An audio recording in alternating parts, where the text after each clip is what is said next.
Okay, can you all hear me now? I did not, I just want to be clear, I did not fuck up. I was not muted. My mic is plugged in. I did not do anything.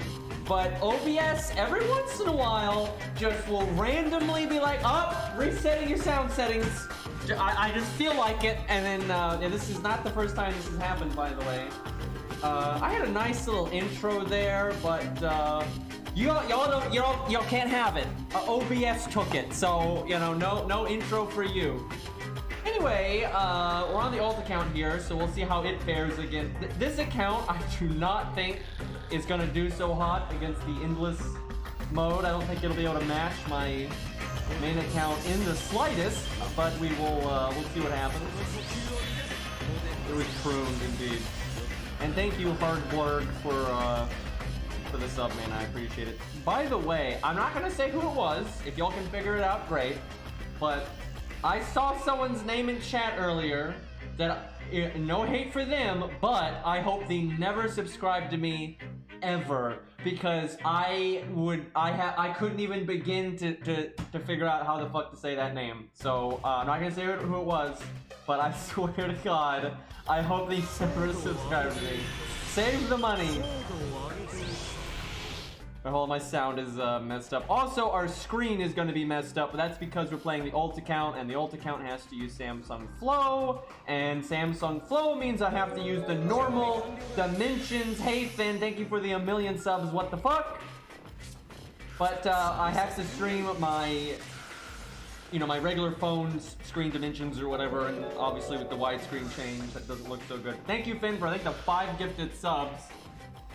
Thank you, dude.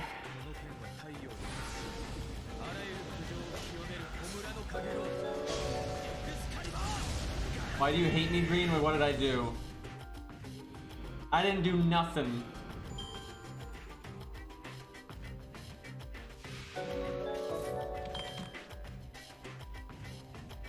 I'm trying to think though what the hell I need to do on this account for the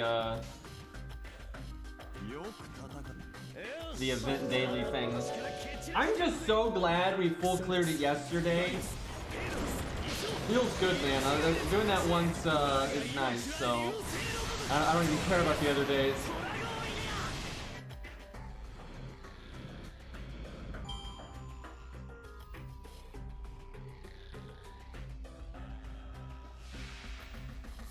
Man, though, I feel like this event with very little effort could have been a lot more fun. Like, they could have done a lot more with the concept, and the fact that there's not much story or, you know, bosses or anything. It's basically glorified dailies. They could have at least expanded upon the kind of endless mode thing. Am I the only one? I truly think it would have been funner if at least some of the free quests, like, you don't have to do them, but you can, were the endless mode thing. So you're just farming that mode. And that wouldn't take any real effort anyway. They already made the stages, right? And you could just make the drop rates appropriate for that kind of thing. And that way you could kind of, you know, play around with that and see how many you can kill consistently.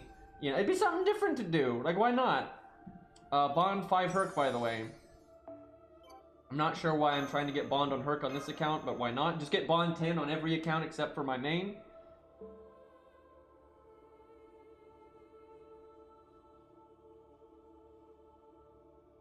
Genshin Impact got an FGO game mode. I wouldn't put it past him at this point. Okay, we gotta do main story. Let's do the main story real quick just to catch up, and then we'll do get our AP down, and then we'll do the mode. What's today? Avenger, right? Yeah, I saw that in Cairo stream. I think my main account can probably full clear this one as well, actually, if I use a command spell. But and I think the assassin one I could probably do as well. And maybe the Lancer one if I do that better next time, if there is a next time for that one. Wait, have we done a Lancer one yet? I'm thinking we haven't. Oh yeah, main story. I'll just summon a story support, get that FP.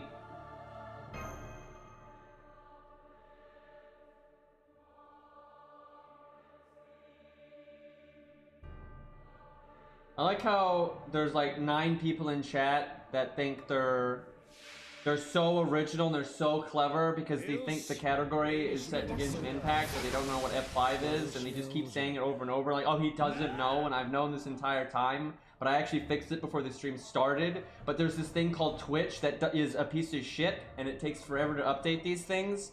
It's like I've gone through this exact scenario like 90 times already. Like, it's one of the, I'm sure other people have seen this, like on YouTube, you'll have those people that unironically are like, 300 views, but 900 likes, what? Like, and it's like, we've been here before, right? It's like, it just happens over and over and over, and there's always those guys, and it's just like, anyway, but yeah, this is nothing new. You're not Sherlock.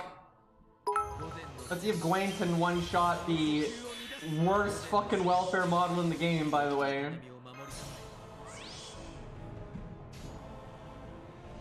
Not even gonna cast anyone else's abilities here. What is bottom breed doing, dude? Yeah, it was 301 views, that was rad. It still actually does stuff like that, it's just a little different now. Like, you still have views out of sync with likes and those kinds of things, but it's not always 301, and there's like some other things that are taken out of sync now.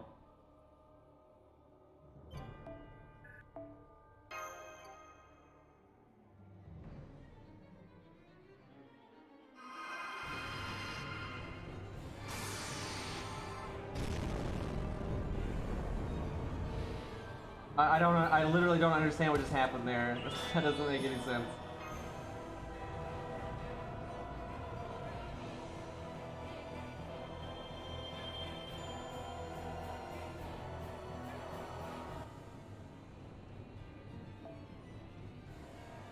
Cause like, her damage went away, right?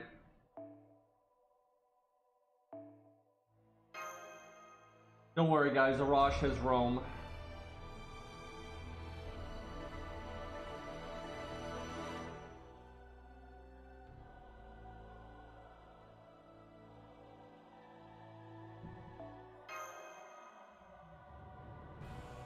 Man, I wish this event was better. It's like, I want to do FGO stuff. I want to make videos. I am so in the mood right now to make like YouTube videos for like, you know, a new Singularity, right? Like some boss fights and make some solos and some team videos. But nope, we got nothing. And so I'm like bored out of my mind with FGO, which sucks because I'm like in the mood for it. But nothing like using a writer against an assassin.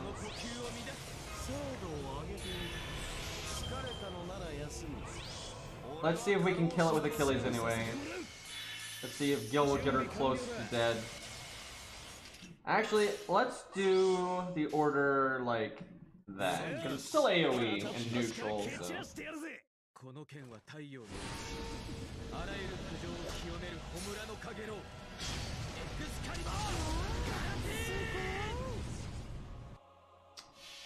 Uh-oh. Gil, no.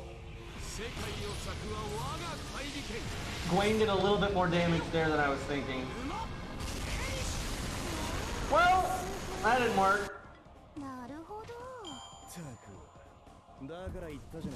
They have slightly underestimated Gil's damage there. One of these days, they're gonna rate him up again, and then we'll hopefully get NP5. Let's see how much this account has. Oh yeah, and today was my main account's login streak, so I got 30 SQ from that, so that was nice. Everybody, I guess that's that love grenade item thingy you get.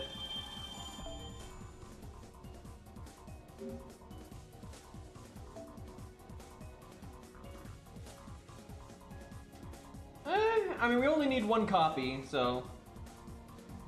And by the time it happens, I'm hopeful we'll have a good chunk more. It's not really that big of a deal. I don't really care if my Gil stays in P4 forever because he does more than enough damage as is, so it's not really that big of a deal. Guys, look, it's Medea's time to shine. See, she doesn't need to be in the main story because she gets to do this part.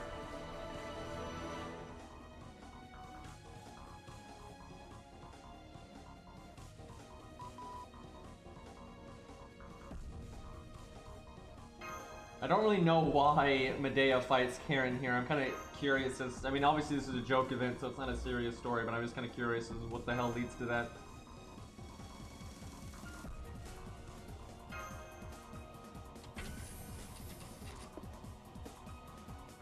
Good old Jason. That's a smile.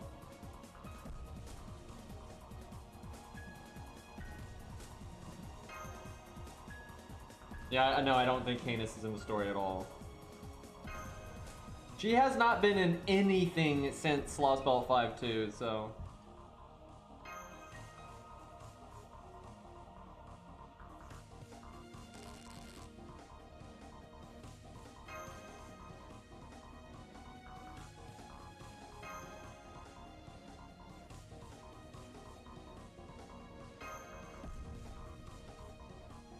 Yeah, she was in a free quest. That doesn't really count.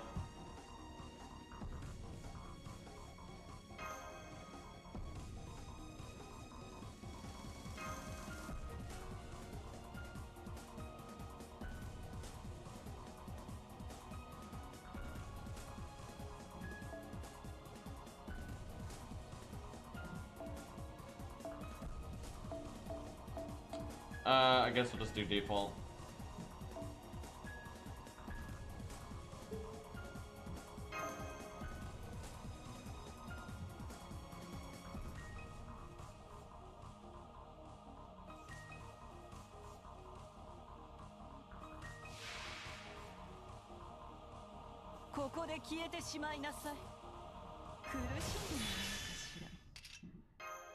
I like how they give you the first overcharge thingy, so you get like the extra refund on your first MP.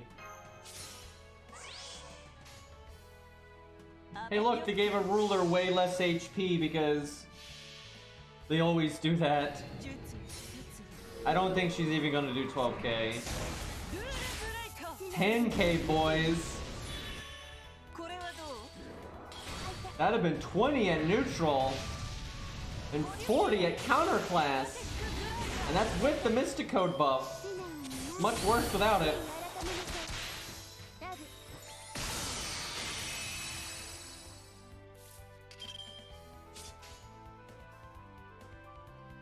You know what? I should not have done the attack up there. I should have done art, and then I should have done the attack up with Buster and the art, because it's slightly more damage. I wonder if I could loop without doing art. Let's find out.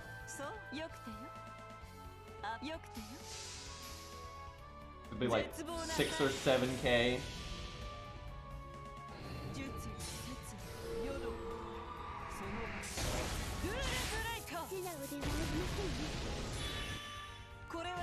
Yeah, it could be better. Oh yeah, we're definitely gonna loop. Because you know, they give you loads in. I should be just doing Buster every time then.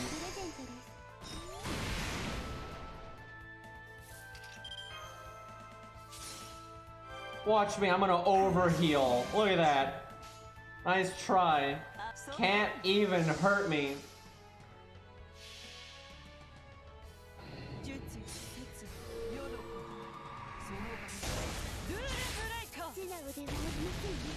$6k, so 12k at neutral, 24 at counter class, 24k at counter class. That's so bad. Single target quotations, by the way.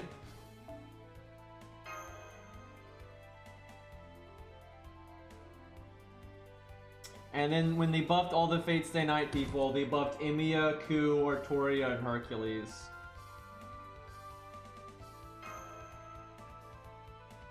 That's a face.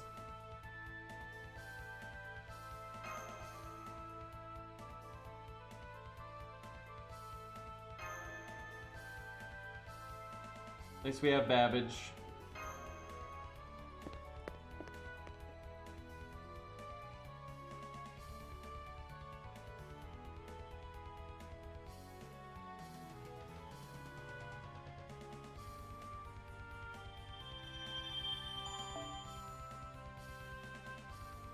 Okay, we're caught up there. Look at all these apples. What are we at here? Yeah, that's what I'm talking about. There we go. 1,100. そういえば、こんなものを拾い達成で達成感が失われない慣れた頃。いらっしゃいマスター君。 Oh, 1 SQ right there.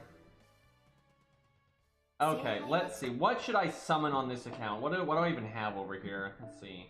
We don't even, this account doesn't even have an MLBK scope, so that's gonna be rough. Hey, I don't worry about running out on this account.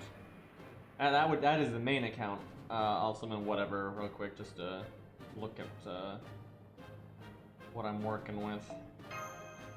Okay. Oh boy, this is gonna be rough. So we have several people that can NP on their own, but we have nobody that can like double NP really. Maybe Atalante. What is she on this account? NP3. This account's not gonna do great. It's it's not even gonna do close to what my main can do, I don't think. Does it have Spartacus? It does. Okay, it's got a Rosh, it's got Qingong. Oh boy. And then CE-wise, what has it got? Got at least 2 Sakuras, limit broken. What has it got K-scope wise? Oh, hold on. I knew something was off there.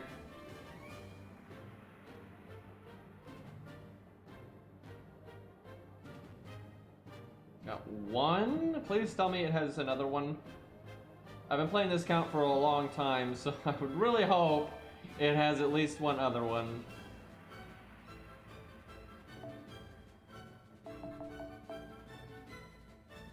That Yang CE. Oh, it's right! This account, I forgot that this account limit broke the Yang CE, because this is the one that rolled fairly hard to get Brunhilde. My main that only got 1 copy. I should really be making a CE bomb for that then.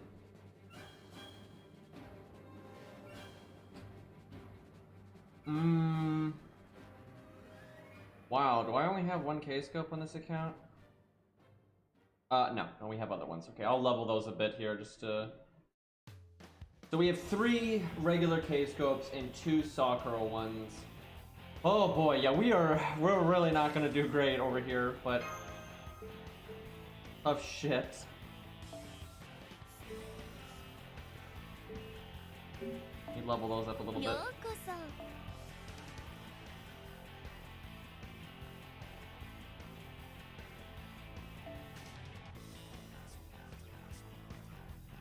Man, I need to do so much inventory management on this account. I've been playing this account like the least for the last few months. And I've barely touched it. But it's because it's pretty stable, like, it's got what it needs to just be playable if I want to stream a new Singularity on it or whatever, so I don't really feel the need to do many events on it and that kind of thing.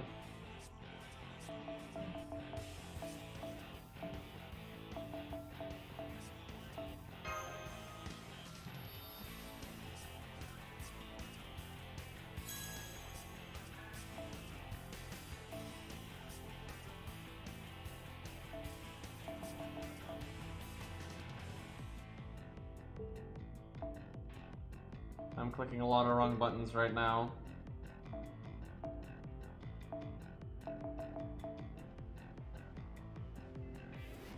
Yeah, I don't even do my FP summon on this account a lot of the time.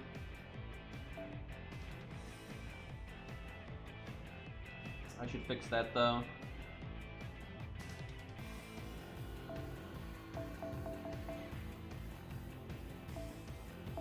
Okay, good enough.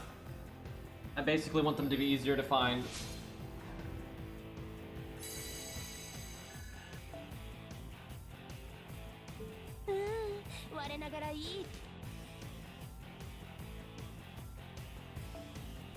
Okay, what do we want to summon? That's the thing. We need somebody, because none of our units can double NP. I want to summon somebody that can double NP.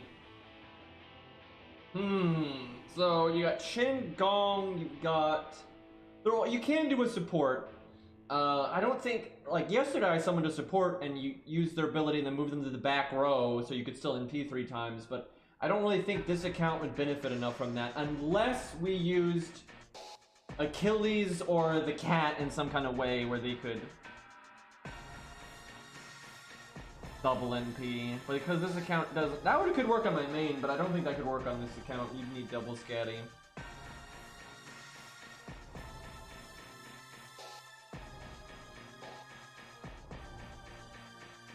That makes no sense. Anyway, so Doorman, Nidochris. What did we, let's see, how did we use Virtua the other day? Does this account have Hohenheim?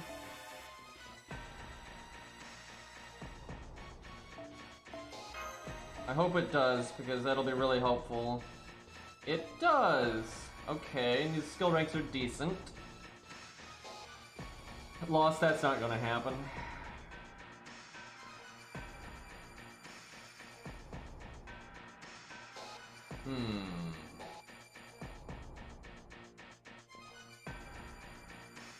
So I'm thinking we're gonna do...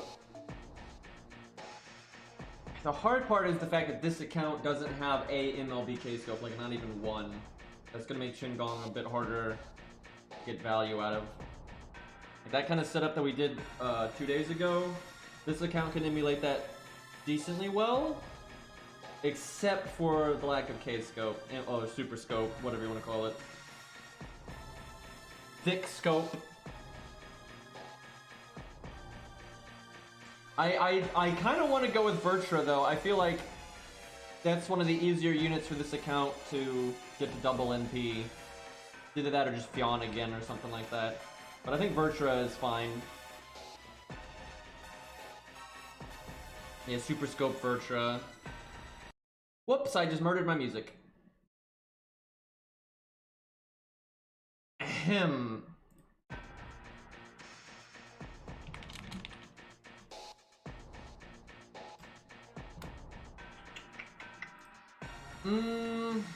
How do I fix this Qin Gong situation? Well, I kind of prefer Virtua because I don't think either one of them are going to do enough damage to really go that far, and then Virtua loops a lot easier, and then she makes Qin Gong do a little bit more damage. And she benefits from Hohenheim's art up, where no one, like, Doorman's not going to benefit from that at all. Now, if Arjuna was here, maybe Arjuna's... We could also summon my main account's Qin Gong, because he's got the event thingy. And he could have Super Scope. He probably could double NP. I don't know if that's good enough, though. I don't mind that, though.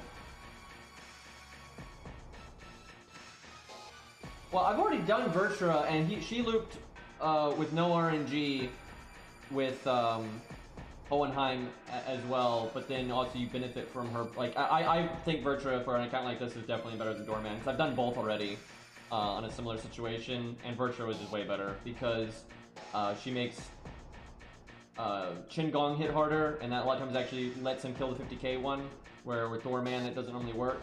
And then Virtua can NP twice, also no problem. And then the waves you're NPing on, Virtua or Doorman will kill. But I'm actually thinking I go with Qin Gong for my main account. Let me, yeah, Qin gets one of the buffs, but that's not as good as getting the buff from Virtua and Hohenheim. And then Virtua also gets the buff from Hohenheim. So it generally works out better. But they can both kill 2 waves, so it doesn't even make that big of a difference. Hold on, let me just get on my main real quick.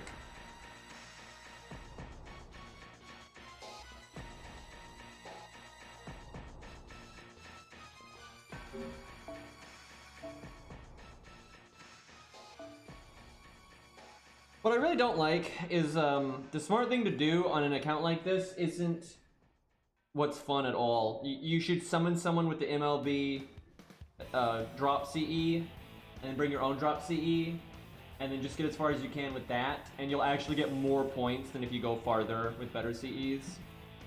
And that's kind of boring, but I wish these stages were done really differently, because, like, you know, we full cleared it yesterday, but it didn't even matter, right? Like, it doesn't mean anything. I just wish these weren't like once a day and that was it. There's just so much more fun you could have with these.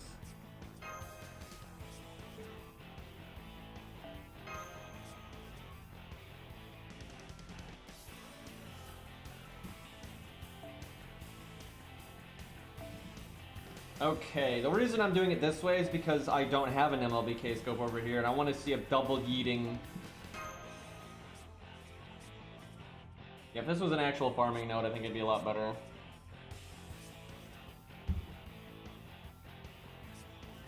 Okay, so Asclepius kills one, Shingon kills one, then you double yeet, and then hopefully Qingong in the back kills the 50k one. And then you...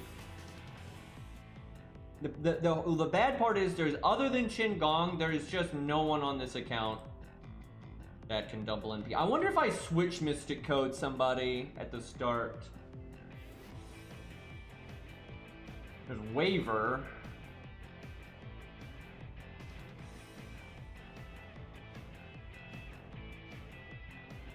Because then I wouldn't need MLBK scope, and someone could do more damage.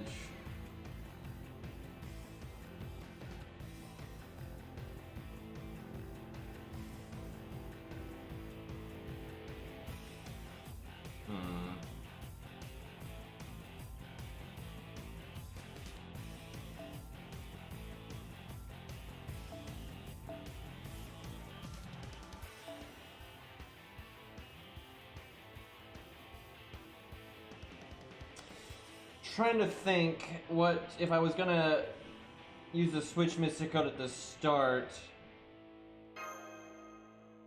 What CEs would I go with? Because I don't know if Qingong is gonna kill if he doesn't have buffs from somebody else.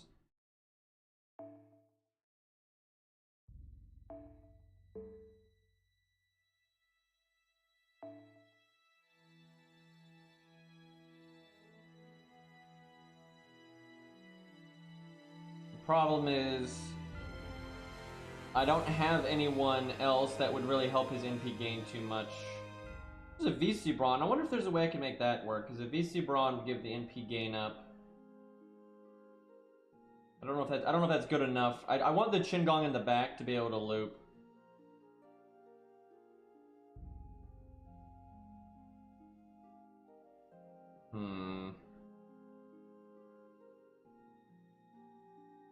Could do Waver, then I give Qingong a better CE, but that's not really that good.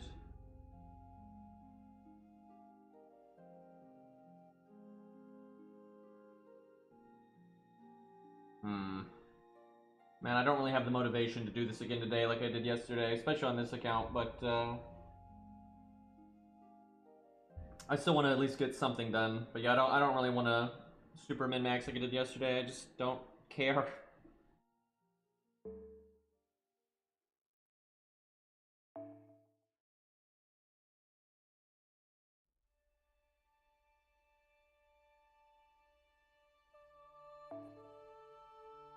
Probably not gonna switch then Hohenheim out just because lazy, and I don't want to deal with like min-maxing CEs and everything. Like I don't feel like doing all that.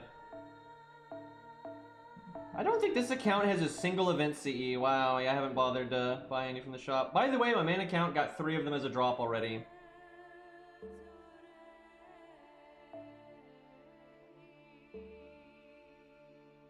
I should probably at least buy 1, although I don't know if this account even has done...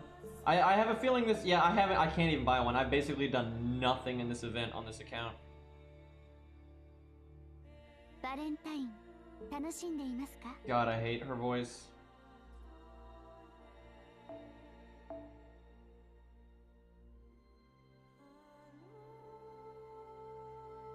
I know, if this event CE was full of text, it would be pretty good.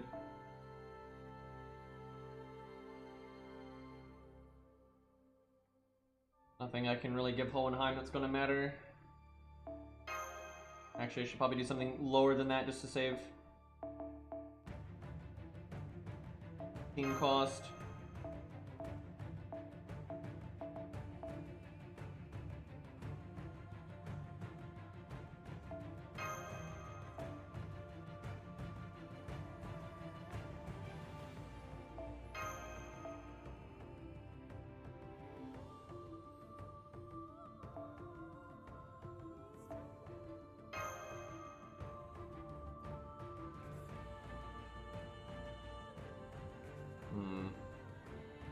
Alright, well, this is not gonna do that well, but I don't even care. Like, I full cleared it yesterday. I don't give a fuck, right? I don't need to... I don't... This is not rewarding enough to go through that much effort again. I'd rather just do something else.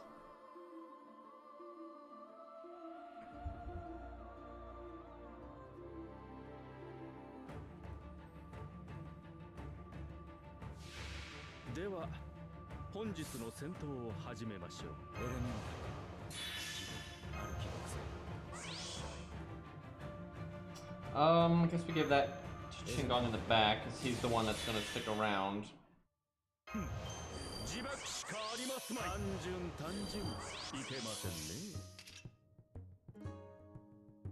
I wonder if we need the attack buff to kill the 50k one.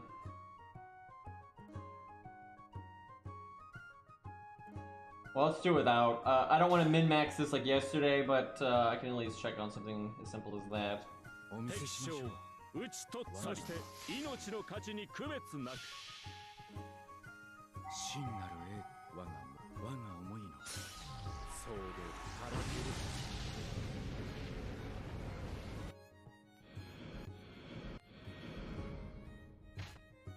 I just wish this account had a CE. It'd be easy to bring one on Hohenheim, and you get so many more points for that, but I just have not been playing this account. I don't really want to, though, because like I don't care about like leveling anything on this account, so, and the CE from the event is bad, so I'm like, who gives a shit?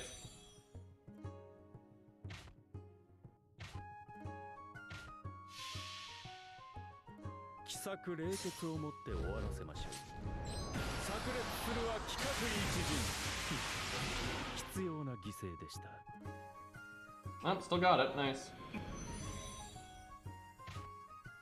Less NP gain now, though, so he probably won't get his NP. Also, these have a lower hit count. I should still use 1 CS. There's no reason not to use 1 CS a day, because they come back once a day, and these are released once a day, so...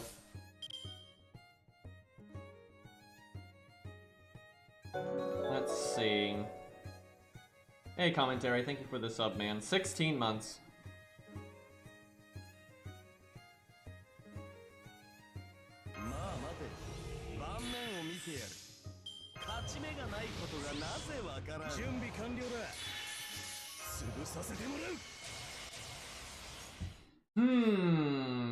Trying to think if I should just...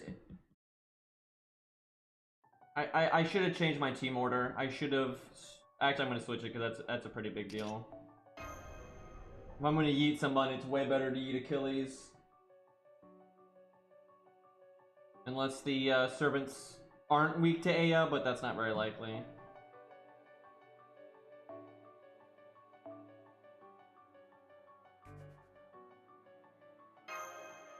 Wait, shouldn't I put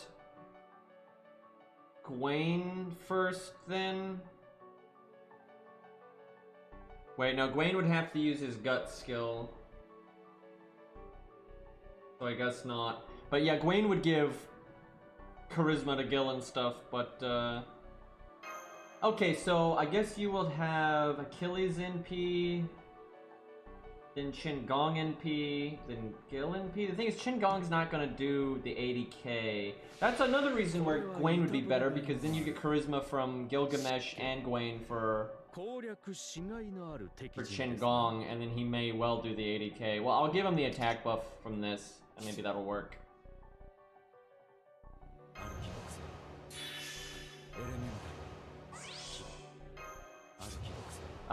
What the fuck? Why did I do that? For some reason I was thinking that was battery. That's not battery.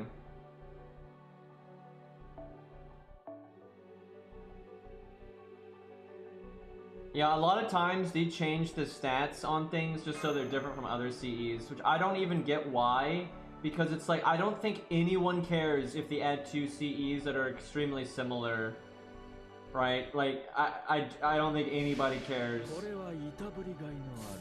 Like, people want free CEs to just fill a certain role. I think once a year, if you play the game for 1 year, you should get a 50% starting in 50% starting NPCE that has art up and like attack stat, and then one that's 50% starting NP, attack stat, quick up, 50% starting NP, buster up, right? You should have some kind of CE like that if you play for once a year for each of those, and you should get a star bomb, which thankfully they have given out a star bomb once a year.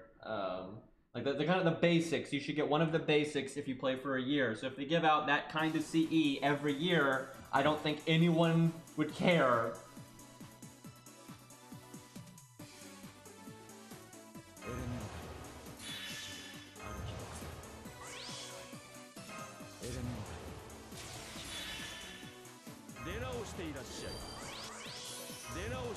Right, we also have Shingong's buster up.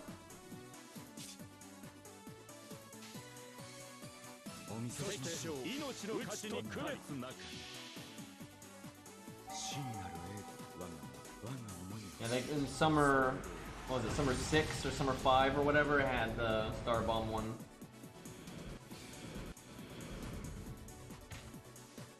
Yeah, they generally give out 1 or 2 Star Bombs every year, and like they do make sure to give out some kind of CE for pretty much every standard role once a year. It's just a lot of times fuck them up and give them HP and crap like that.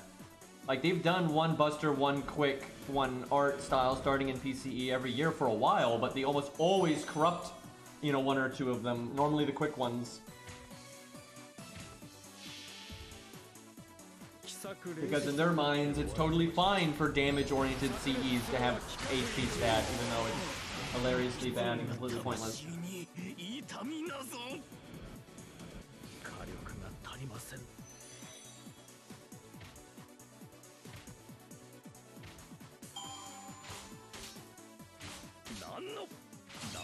Nice damage, nerds.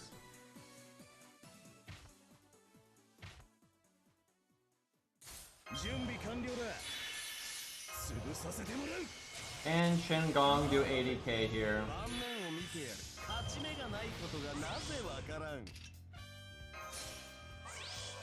And then can Gil do 100, what is 110? He certainly can if I give him Shengong's buff. Let's see, in a good, let's say, a good timeline where you kill all 3 here, then you would have, okay, we're not killing the 140k one on this account, I don't think. So do I just buster up to be safe? Probably. Could be a waste though. Whatever. I forgot we have the Switch Mystic Code. We could, I wonder then, maybe... Oh boy, I played this wrong because we have the Switch Mystic Code.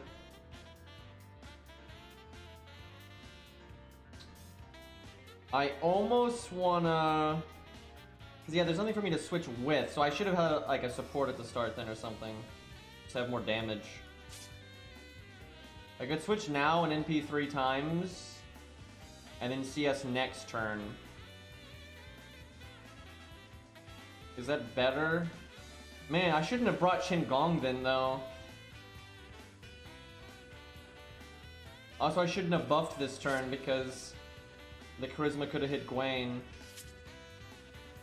Well, I'll do a quick test. We'll see. Well, no, I can't do a test because it would require using a CS. Well, fuck it. I don't think this is right. I think because of the Switch Mystic Code, I'm doing this pretty wrong, but I don't care. I don't want to do this like for a long time because I'm not in the mood at all.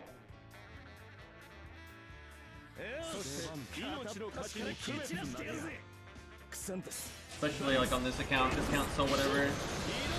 Doing this once a day on one account is actually pretty fun, but doing it like 3 times a day on 3 different accounts that are all over the place on the power spectrum, it's not really that fun.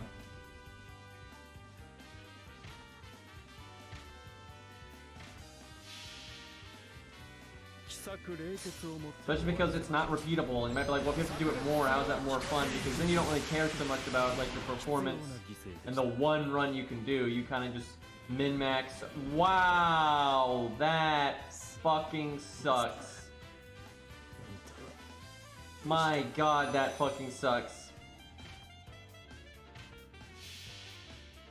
Let me see Gil's damage though.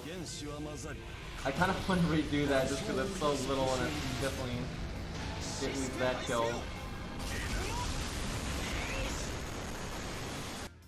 Kind of hard to tell how much you did the Gorgon there.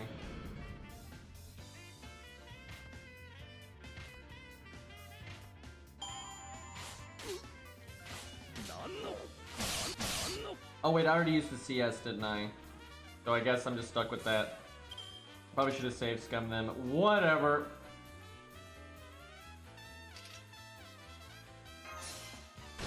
How is that not AoE? I do not understand. Like with that animation, how is that not AoE?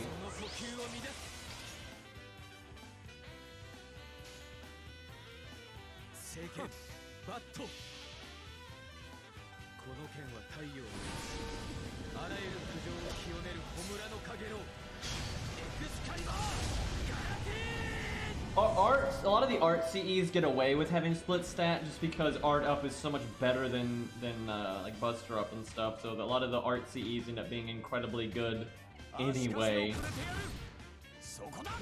Well, we probably could have killed that 140 K1 on this account, but whatever. This is kind of a waste of time though because this account doesn't have an event CE, so you're not even gonna get that many points from it.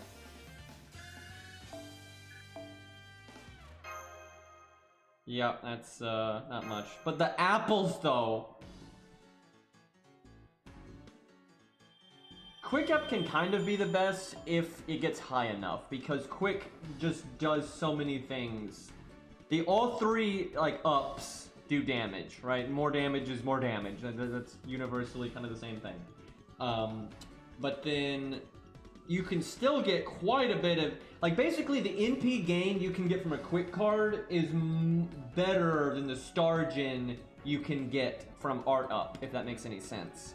So if you get like that critical mass of quick up, you're doing everything at such a large degree that it's just kind of nuts, right? You're making a huge amount of stars, you're getting huge refund, and you're doing huge damage. They can all do huge damage, right? And then art and quick can both get huge refund.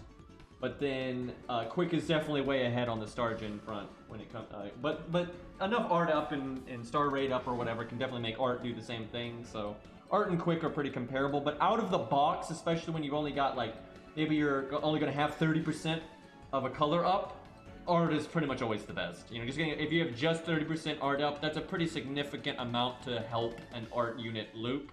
Where just 30% quick up certainly is nice for a quick unit, but it's not gonna have like the same kind of impact on looping.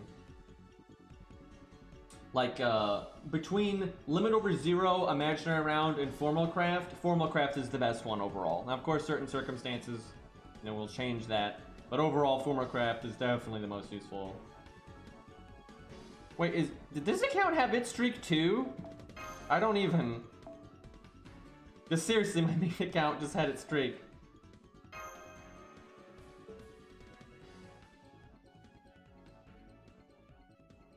Well, that's nice, like this account catching up a bit.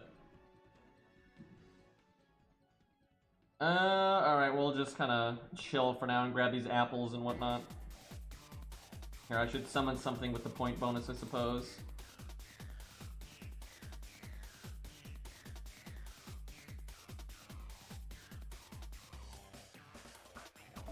Man, I want bosses. I want to fight bosses right now.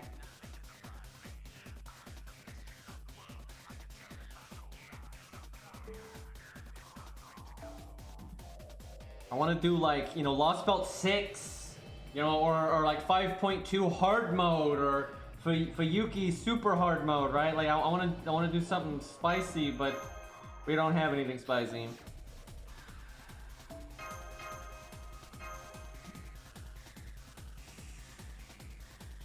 Challenge tower, you know, something like that.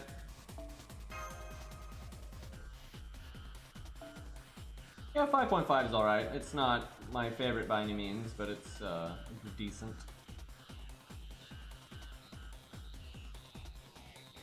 And I'm annoying. You have to resize Samsung Flow every time.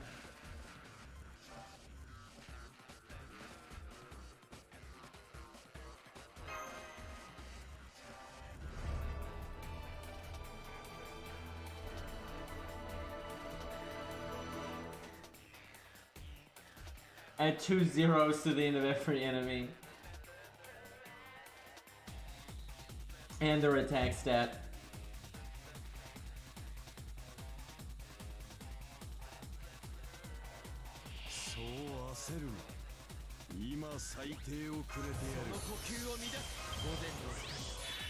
What I find funny is you have like 9 whales that will say something is dead because when you have everything ever in the game, there's no reason to use something. But then you have the other 99% of the game that just like blindly follows that, even though it's not applicable to them because they don't have every single fucking CE and unit in the game.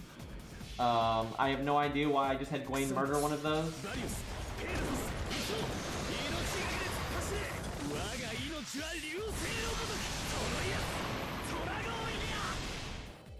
We're actually going on 6 years now. We're like at 5.5 in a bit, I think.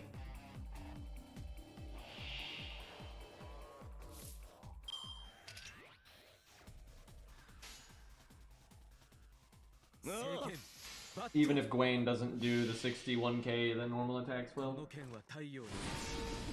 Like so many accounts will benefit from like a Raj Spartacus to clear out the first 2 waves, right? And then even if they can't one-turn the final wave, you know, they can farm pretty smoothly with that. And oh look, it's Buster. And then you could even, let's say you summoned, like look, you don't normally use Merlin for farming that much, he's more of a challenge quest guy, but for example, you could have your starting line be Spartacus, Arash, summon a friend's Merlin, and then when Arash dies, you bring in, you know, some other Buster DPS, like that has some kind of their own NT battery, which you got Gwaine, Gilgamesh, Mordred, Artoria, Arthur, you know, so many units like that, you know, and then you could have Merlin buffs for them or whatever. And that's a perfectly reasonable 3-turn setup that a lot of budget accounts could pull off, like very easily. So it's like Buster is totally fine, and then in challenge quests, you know, it's broken as hell.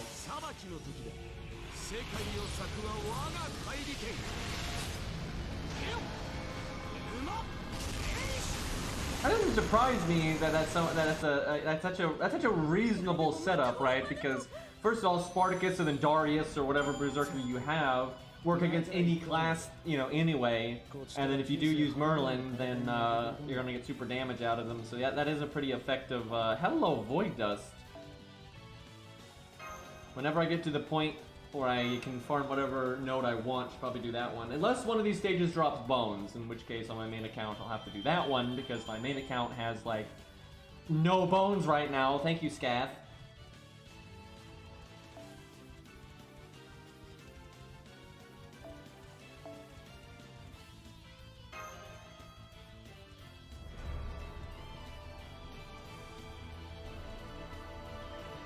Wait, isn't White Day coming up kind of soon? Isn't it in like a month and a half or something like that? Because it's not that far after Valentine's Day. I wonder if they're gonna do anything like nice for it, or if they're gonna make it a piece of shit again. I swear to God, if they rate up another female, I'm gonna be so... Dude, that pissed me off so much last year. And I don't even mind Cersei, but fuck you, right? That was so lame. Because normally White Day is one of your best shots at getting your random male 4-stars like Beowulf, Hercules, Lancelot, all those things, and it's awesome, right? And I pretty much roll on White Day all the time because of that. Like, nope! Rating up a 4-star female for White Day, for God's sake. So now you can't really get any male 4-stars. You just get Burb over and over. It's like, oh, thank you, game. Like, I cannot believe they did that. That was so dumb. And if you want to do that, if you want to rate up a female for White Day, put it in a separate banner. Like, holy crap, that's not even hard to do. Like, one of the biggest benefits to White Day, they ruined. It's like, oh, fantastic. It's like, can you imagine this shit show if they rated up a dude on Valentine's Day? People would be so mad, right? But then it's totally fine if you do the opposite.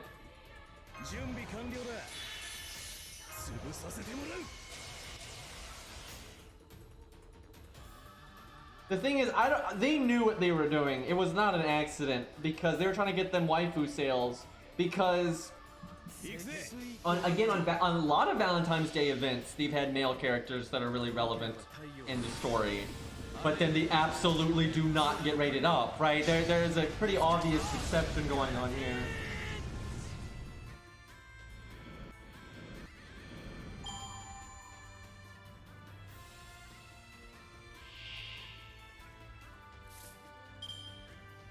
I mean, Cersei has enough fans that I'm sure plenty of people rolled on it because she was rated up. I don't think it, made them like massive bank or anything, but almost no one was upset about it, right? Like 9 people were upset about it.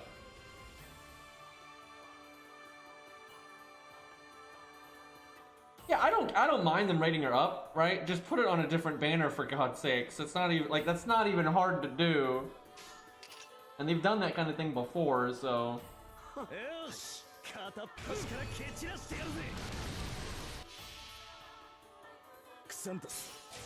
Because again, I'm not hating on Cersei, right? I literally think it could have been Hint or whatever, right? And I still would have been annoyed because it's just dumb. Like, I like Gwaine a lot, for example. Gwaine's cool, and Achilles is cool and all that. I don't need them rated up on Valentine's Day, right? Especially not on the main banner, right? That's silly. Okay, this is unnecessary, but I just I want the damage.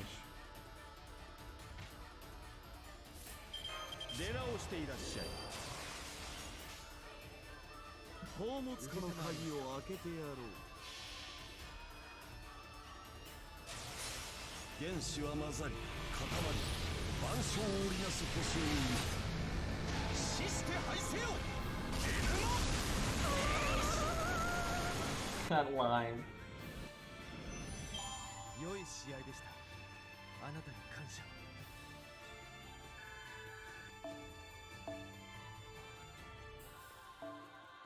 Man, this account is really behind.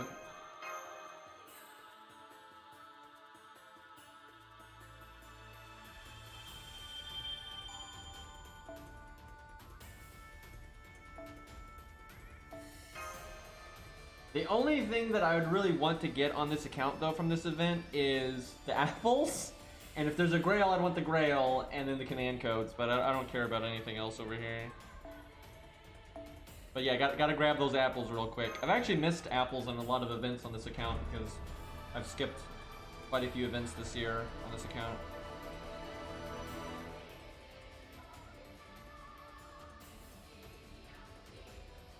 I know, pretty much any event that has a main story gets a grail these days. Like, man, it is easy to get your main roster grailed these days. Even if you start playing late, it's not about how many grails you've missed, it's about the rate of grails that they add to the game, right? So, yeah, it's pretty easy to get pretty far. So it's weird when I always see people complaining when people use grailed units in videos, and it's like, yeah, because you don't have any grailed units. Meanwhile, they've got like a bunch of level 100 5-stars or whatever. It's like, oh, okay.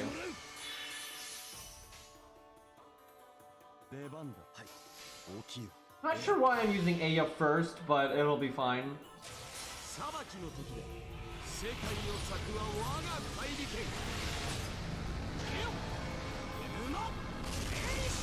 Wait, did I get the grail on this account from the grail front? I'm pretty sure I did. Yeah, I did. I mean, 5 stars might not benefit that much from grails, but that does not stop people from doing it. And really, it's like, if you like a 5-star and you want them to be the strongest they can be, you might as well. And for real, let's say you've got a 5-star unit that's already disgusting. There's loads of 5-star units that are just inherently really strong and are like really disgusting in terms of what they can pull off. And then let's say you get them to a high NP rank, like NP 3 to 5, and then you grail them to 100. Their performance is just going to be absolutely disgusting, right? So it's not like it's a bad thing to do. My whole argument I normally make, and this is my criteria, right? We all have our own what we care about. I'm like, okay, let's say I like a 5-star a bunch, and I like a 3-star a bunch. Like I like them both a lot. I'm like, okay, well the 5-star, if I don't grail them, will still be more than powerful enough to be totally usable for whatever I want to do with them, for like a video or a challenge quest or what have you, or a solo. Where the 3-star, not so much, right? And it depends on the 3-star, but a lot of 3-stars, if you really want them to be in like, you know, not just in a challenge quest, but you want them to be like the MVP. You want like Billy to be the main archer, not like a backup archer, right? Or you want them to solo or what have you. They're going to need the grails a lot more. So that's why I normally favor grailing low stars. But I've been playing this game so long now, I can kind of grail whatever the hell I want these days. And I've got this thing, and I hate this, but it is what it is, where it's legitimately sometimes fun to make a video where you don't use grailed low stars. In some grailed low stars, it doesn't really matter if they're grailed or not, but it can be fun to just use regular Robin and show off like how good he can be, right? And try to make that work. And so, even though I love Robin Hood, because I'm too lazy to level a second Robin Hood and level mainly his skills. I am not too lazy to level a second Robin Hood. I am too lazy to level a second Robin Hood and get his skills up. Same for George, Bedivere, all these other things, right? And so a lot of times I don't grail like Robin Hood and Bedivere and stuff because I'm like, well, then I'd have to level another one to 70, and I don't want to do that. And so yeah, I really should though grail like Robin and stuff because I really do like Robin. But yeah, that prevents me from grailing things sometimes.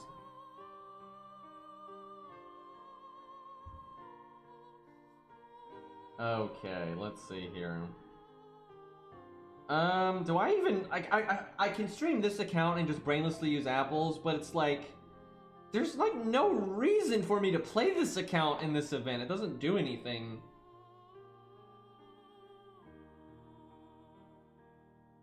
No, I always say the budget place to stop is 90, really. Yeah, I want to do something fun, but I can't really think of anything fun to do right now. You know what? Let's go fight Lobo. That's something fun.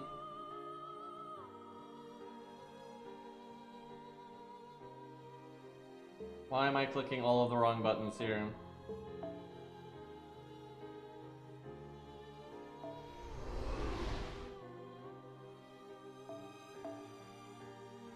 But who to fight him with?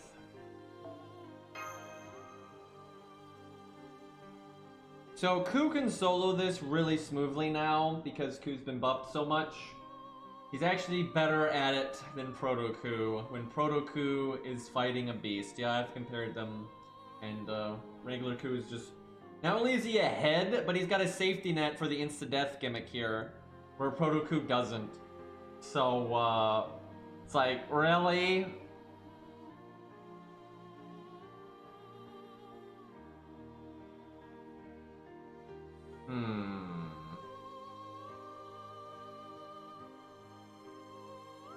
Romulus would not even get remotely close to being able to solo this because his AoE would not even be in the ballpark.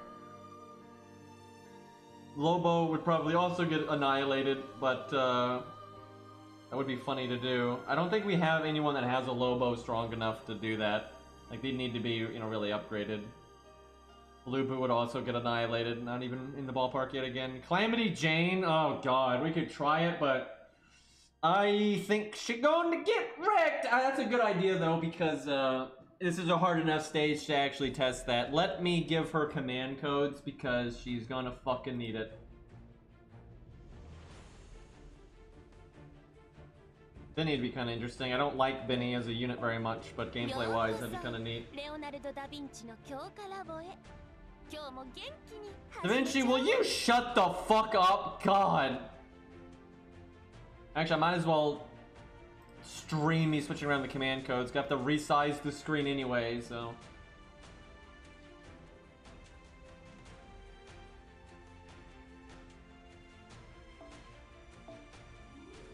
Alright, let's see. I think she's gonna want the defense removal command code. She's also gonna want that command code that gives you guts and heals you to full and removes all of the enemy buffs. Yeah, remember that command code? That would be great.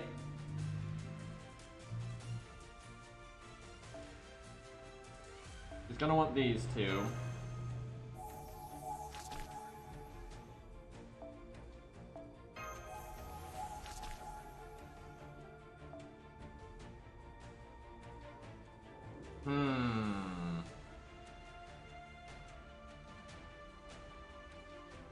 There's quite a few command codes that can remove an attack buff. That's not terrible here.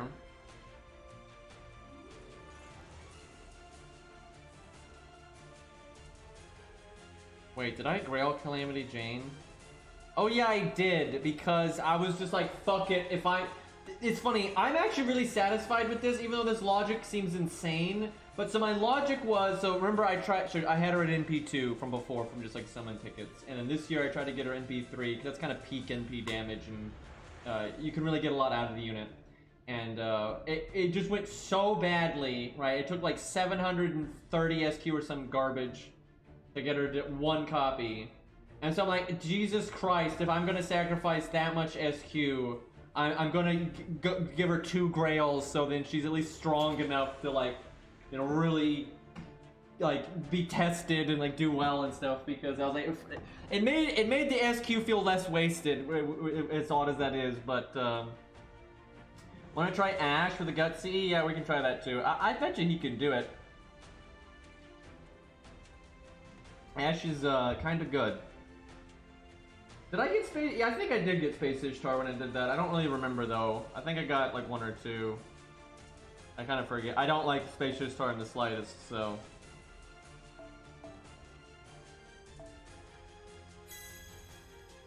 And then I've been grailing Darius. And I'm really wanting to grail Tesla. The only reason I haven't already grailed Tesla is because he's only in P1. If they ever raid him up, I don't know, I might just start grailing him now. I can't decide. I'm either going to take Darius to 90. I might even take Darius to 100 just because that would be really cool. And someday they're going to give Darius an animation update, and I'm a big like Darius fan, and his attacks look awesome and everything, so I don't know. It'd be cool to have, I mean, no matter what, Tesla's going to be 100 eventually. Like, just at some point I'm doing that. But maybe I grail Darius to 100, then I grail Tesla to 100. We'll see.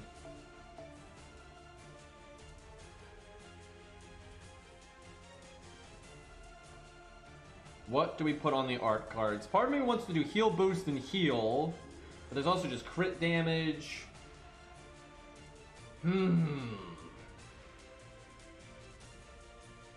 if they rate up Tesla on White Day, I'm just gonna punch my monitor because he's only gonna be half rated up, and that's terrible. It can take so much SQ. It's not worth it. I could potentially lose all of my SQ trying to get Tesla once on White Day. He needs a normal, just solo rate up, but almost any time they rate up Tesla, it's pretty much always a half rate up, which is fucking bullshit. Well, I've got remove defense up on the Buster. I feel like that's good enough. Monitor Kun, indeed. Water Ari with no passives. There's the 25% crit one.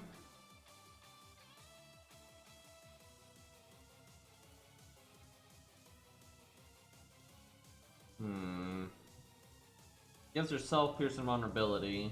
He gets Evade all the time, though. But our uptime... I'm hoping our uptime and Piercing Vulnerability will be high enough that I don't need to have any command codes for that. I wonder if the survivability angle is good enough to do it.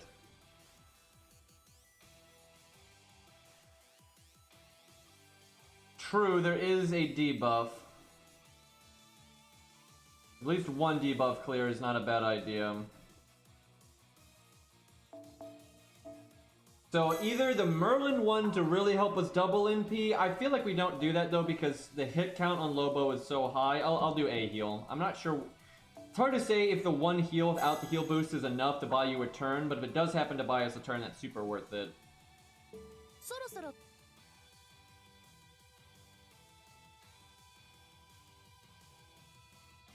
The one hope Tesla has is just the fact that Nasu likes Tesla.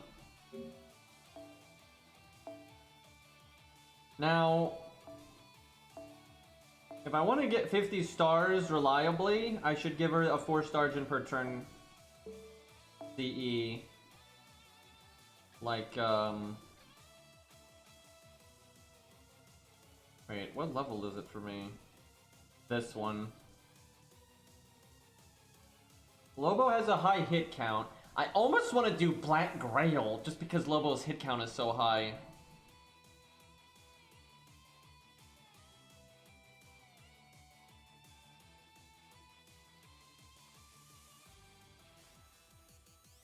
Kinda cheesy because it's MLB in level 100. But seriously, his hit count is so damn high. A good way to test things is just Golden Sumo. It's really baseline. But I'm being greedy. Let's do it. Fuck budget.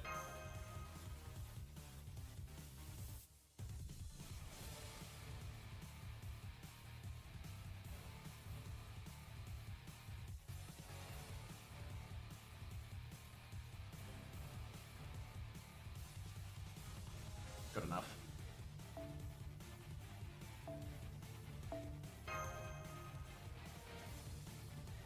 That is the saddest Moriarty. How though? This is after Solomon. You must beat Solomon to do this story, and they give you a level 85 5-star who doesn't have his 3rd skill.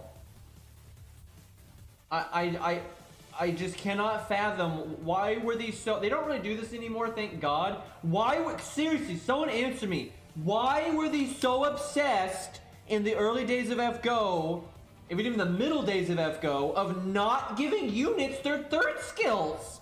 Why? Like, they'll give you a level, like, you know, 83 star that doesn't have their 3rd skill. It's like, what? Why, though? And it's not, like, even a story thing. Like, a lot of times, like, you get Baldy without his 3rd skill. It's not like some story thing where he's, like, handicapped or he drank poison tea. That's not a thing. They just do this all the time. And it's like, why?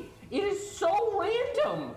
Thankfully, they don't do it anymore. They finally realized, yeah, people don't really like the story supports being laughably dumb, right? Like, I do not understand, man. I do not understand.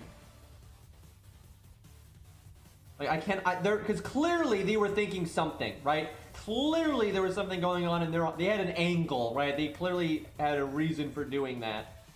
A very dumb one, I would imagine, because they clearly abandoned it, you know, after like 9 years, but it doesn't even make sense in the early levels, you know, because it makes sense relative to what the support level is. If, like, right now Moriarty is level 85. You can't be level 85 and not have your 3rd skill.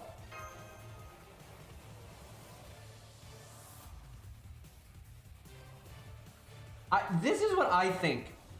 I seriously think they did it because they wanted people to, like, not be spoiled on what everything the new unit does, right? Because a lot of story supports are new when the main story comes out. Like when Baldy came out and he was a story support, he had just been added. And they wanted people to, like, when they get them for real or whatever, like, oh, that's their 3rd skill. They didn't want it to be the full picture, so you're still curious about the full picture. I really, that's the only thing I can think of. Very stupid logic, obviously, and they clearly abandoned it. But that's, like, the only thing I can think of is why you would do that. Decent opening hand, all things considered. This is where I wish I had the Merlin command code, though, because now I'm healing for 1,000 and it does nothing, and because I've got Black Grail, it'd be way better. Lemony Jane, can you put the pom-poms down, right? Like, you're fighting a boss. Is it really the time for this nonsense?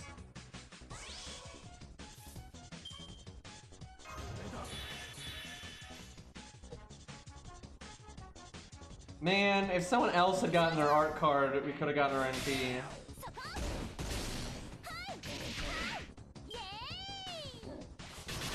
We'd be at 84%, and then because of that right there, we would have gotten it. Do I NP drain? Well, I definitely do this. Yeah, I'll do it. Wait, I forgot about the battery. Oh my god. Throwing! My god, though, we definitely could have caught our NP in time because of that. And we actually, if we had the Merlin command code, we would have gotten it right there.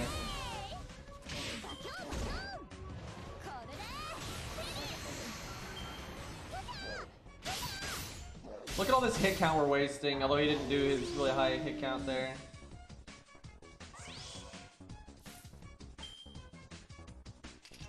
Oh, this is so awkward because she doesn't have her third skill yet. Oh, that's so fucking awkward. That is so bad for her. That is unbelievably awkward. Because that's gonna hurt her star gen like so much. There are so many things bad about that.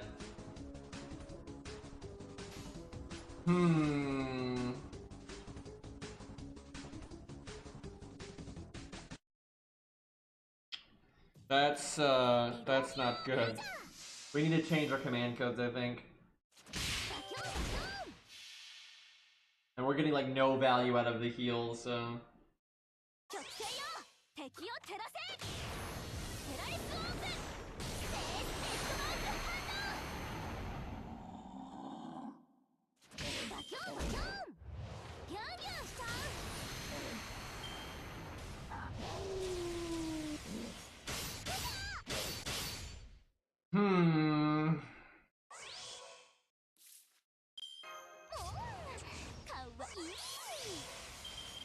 Oh right, she has sure hit on her NP. Why did I forget that?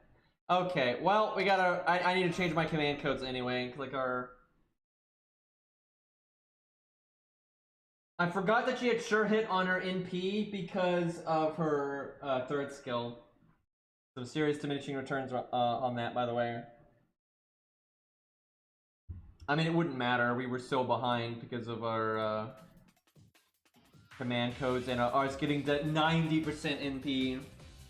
It would not make any difference. I do not know what to do about command codes because it's one of those fights where it's like depending what the boss does basically and what cards you happen to get with your taunt walls dictates what's good. I cannot believe they have Da Vinci say something every time you go to that menu when that's the menu you have to go back and forth between. I cannot fathom that level of bad game design. And it's been like that for 6 years.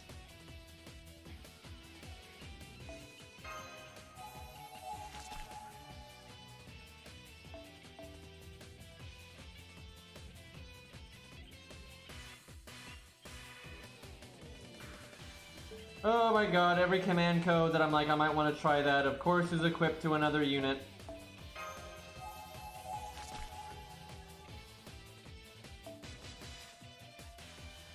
I mean, even silencing the event shop is some garbage UI because it's not a toggle. You can only silence it once, and then literally the next time you go there, they're gonna start talking again. So, I mean, it's like, it's just dumb. I literally just clicked the wrong button trying to get Da Vinci to shut up.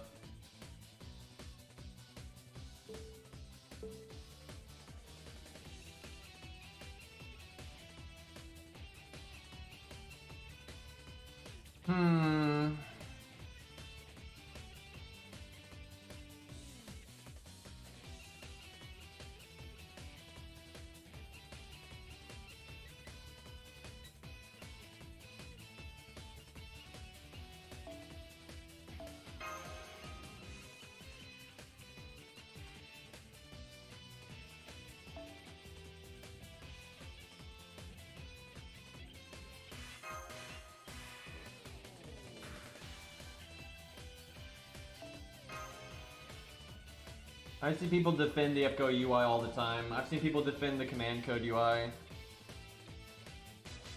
Which is pretty astonishing.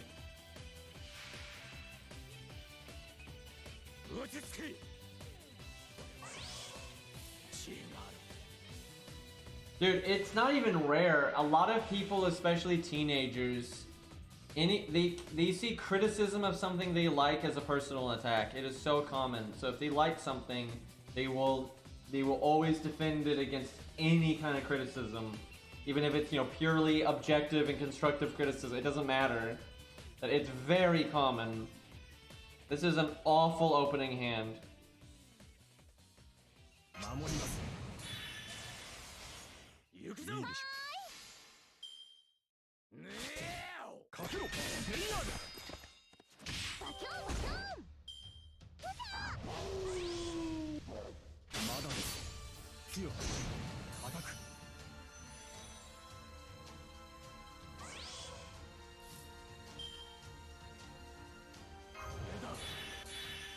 going to drain now to try to get it back before I die.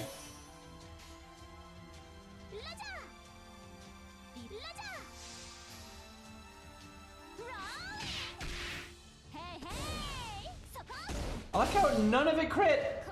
Do a quick chain and then none of it crits. This is why day one quick is just garbage and they've had to make quick good by just brute forcing it. Because mechanically quick is just so unreliable.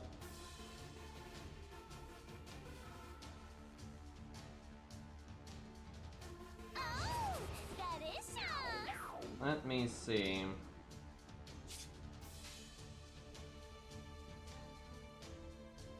Let's see if he'll give us RNP from attacking us.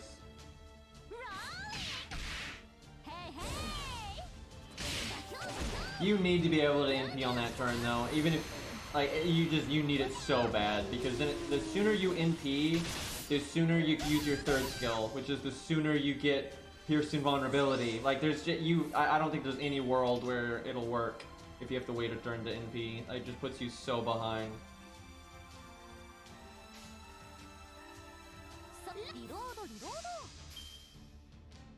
Maybe you just gun for 40 stars, and then maybe you put a heal on a quick card instead of a star bomb.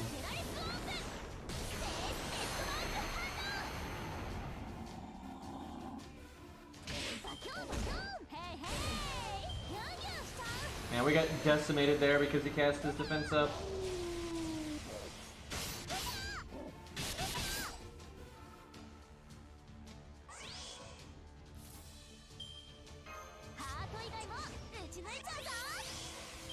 Because we could already be about to cast our second one of those, which would mean another evade. Like, you cannot delay that one turn. Like, you just can't.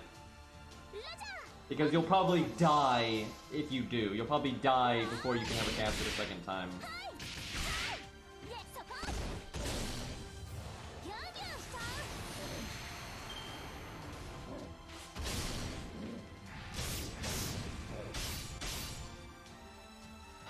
This game, dude. Fucking 98%. Oh, thank you. My second skill came back. I'll take it.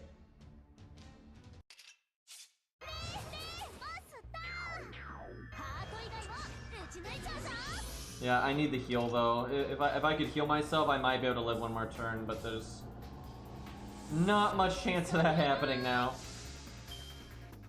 Second skill for the save though. Yeah, this run is not going well. Like, we need to get our MP a turn sooner. We need to actually crit.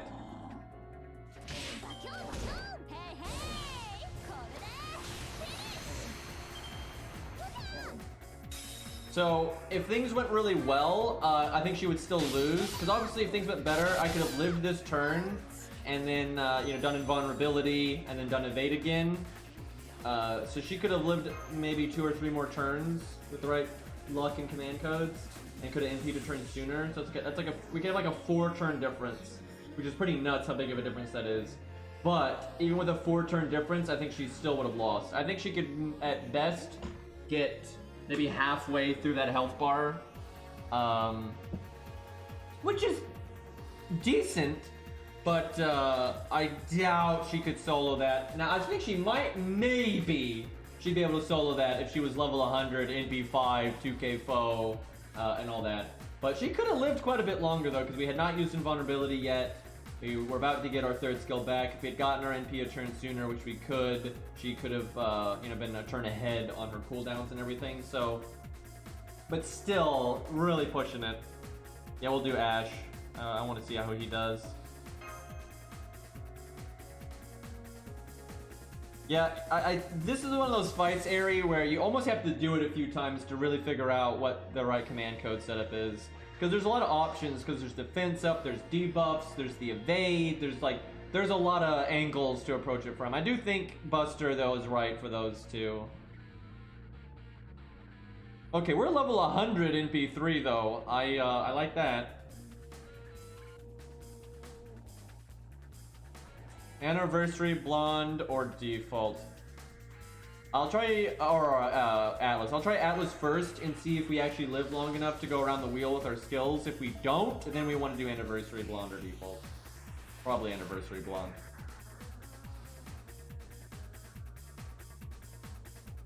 I don't think we've used the twins here. I'm not sure.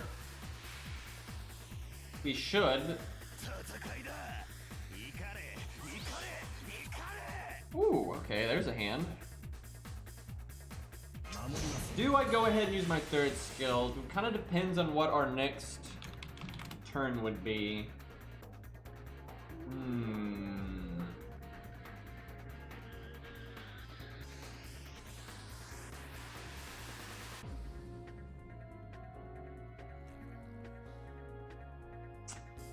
The crit aspect of it would be totally wasted, but I'll wait a turn and see what we get next turn. Dude, I love the Arjuna command code with Santa Altar. It's just a nice guaranteed chunk of stars.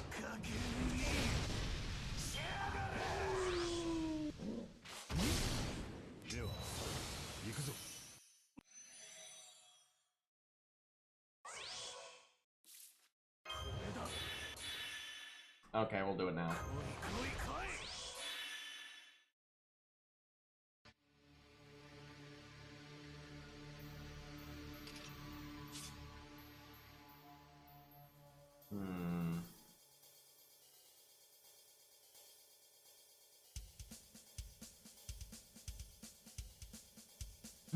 I think we do that. I wish we had gotten our Pearson Vulnerability Buster card there. Man, he didn't crit! We had the quick crit up, and we had 80% chance to crit there, and we didn't get it.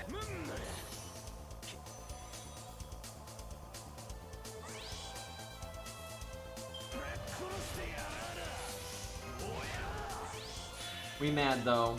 So this is why I like Ash. I'm over here like motherfucker, and so is Ash, right? He knows what's up. On the same page here. If we had a higher crit chance, I would do both bust. Actually, well, yeah, no, I think we do both busters. We're probably not gonna crit, but it lets us get rid of the evade and the defense buff, and then maybe we get the defense down from them.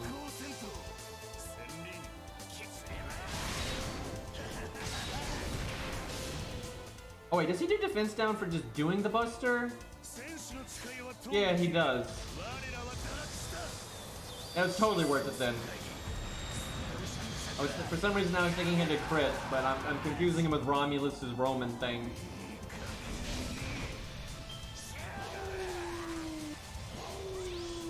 Really? Lobo, please!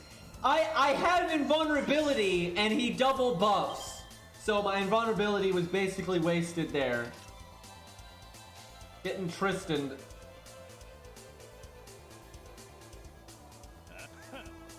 This turn is so awkward. Why did he have to do all of the things? I feel like this turn is so bad. I almost want to do Art Quick. But see, we need a break with normal cards before NPing. Good luck doing that.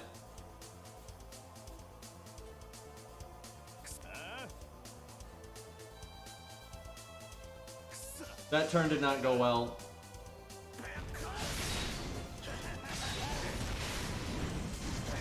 Yeah, it's one turn. Yeah, I almost wonder if I should not have bothered there. Lobo, buddy.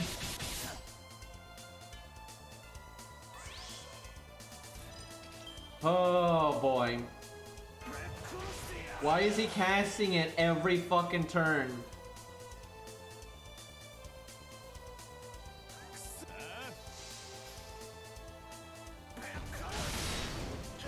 Okay, I should have just done quick. I didn't think we were gonna do that much damage.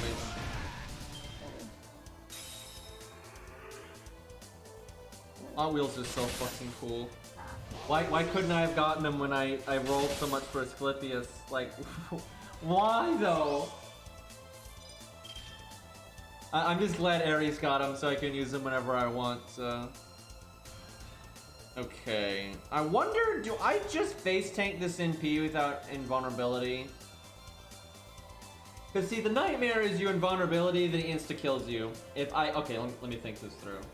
If I invulnerability, and he doesn't insta-kill me, so I would take no damage here, and then I could do invulnerability again, and then Guts would go off. Where, I think it's the same, I think I don't cast it, because if he NPs me here, and I just have the Guts go off, then I invulnerability. The thing is, this is why maybe I do invulnerability. I could potentially survive a turn with my health. I do not have the 1k heal command code though, but it is possible, it's not super likely, but it is possible that I could get one more turn out of my health bar, and so I wouldn't want Guts to go off.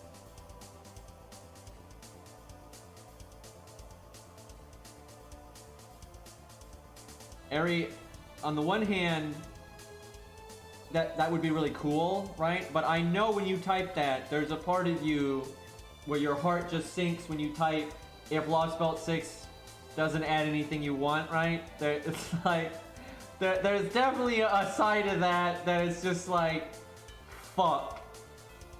I've been looking forward to that for so long, and it's like, what if they run it though? Okay, I'm gonna invulnerability and just really hope he doesn't proc insta death.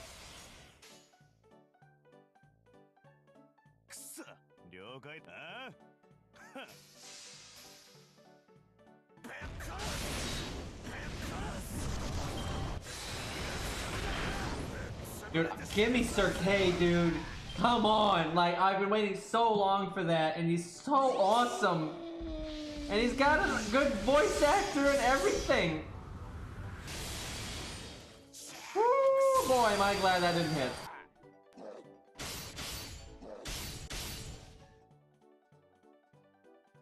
I would love it if they added, okay, I would be, there's nothing I want more than Green Knight. Like, Green Knight, it would be my absolute #1 pick.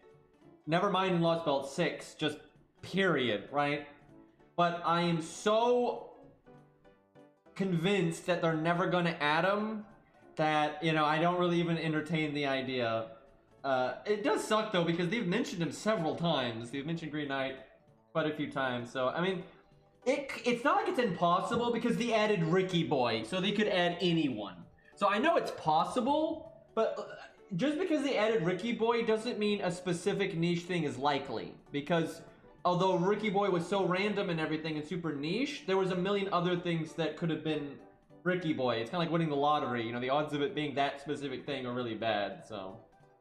The big thing that makes me think you're not going to see Green Knight is because I don't think they're going to want to use Gwaine in any meaningful way anytime soon, because Gwaine was kind of in the regular Camelot, so I don't think he's going to be, although it wasn't really regular Camelot at all, but, you know, he was in the previous one, and he's gotten some screen time already, so they're going to not want to use him, like, at all. Because he was in CCC as well and things like that. Like, Gwaine has had plenty of screen time throughout the Fate Works, so I think they're going to go out of their way not to use him, let alone go out of their way to use him. Now, this is... I don't think we use our first skill because the battery would go to waste, and we could, if we get lucky here, we could live. So we have to use that first. Do I want the defense down? I think we do want the defense down, so I guess we do Buster Buster and then NP last. That seems fine. Rare that you do this, but wait, let me think. How big is the defense down? Not that big. I think we just do the 1. I'm all hopeful that that third Buster card is gonna crit and get the third place bonus, first card Buster bonus, Brave Chain bonus, you know, all the things. By the way, I think we're gonna win. Why is Hot Wheels so good? He just has so much survivability and damage, right? Well, he has solid survivability. I wouldn't say so much, but he has solid survivability. And just so much fucking damage. Okay, he didn't crit, feels bad. If we had crit right there, we would have about killed him there. This is going to be close, but I think we might have this.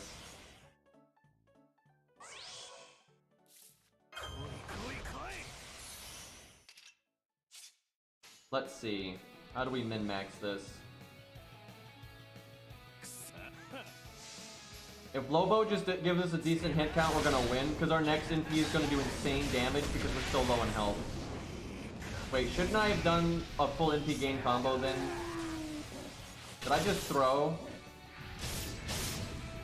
I may have just thrown. I really thought we were going to get it there. But yeah, I think we should have done a full NP gain combo. Because when you have 1 health, your bonus damage on your NP is just massive. So I have to win this turn.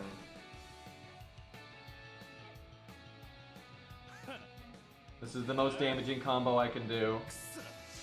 Yep, I think I might have thrown. We're only 9 NP off, or actually 8 since the roundup. So, yeah, I think we would have won if I had done full NP game. Damn it.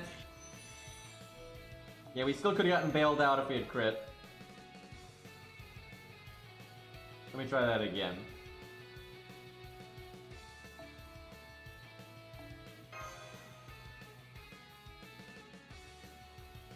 What was I talking about before I decided to throw?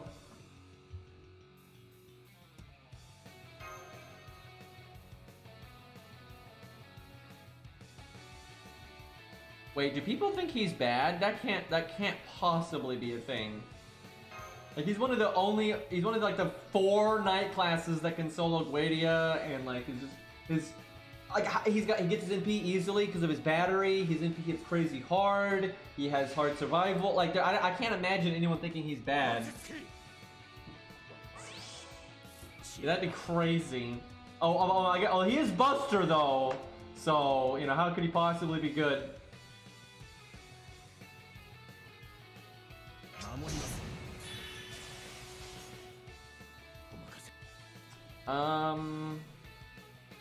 20%.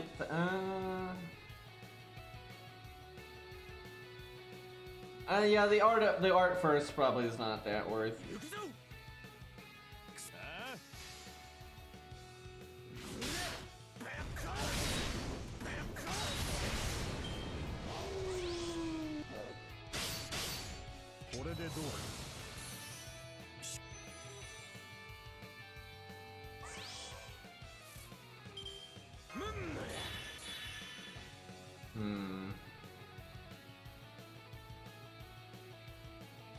I might do Art Buster quick just because it's more NP gain. Is it enough though? I feel like it's not enough and you'll get it on the same turn, so I might as well do damage. Yeah. I wish I had the Pearson Vulnerability Buster there, that would make this a lot better.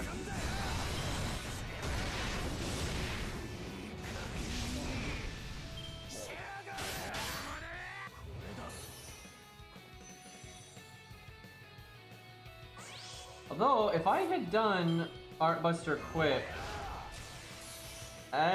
would it have been a 6% difference? It'd be close.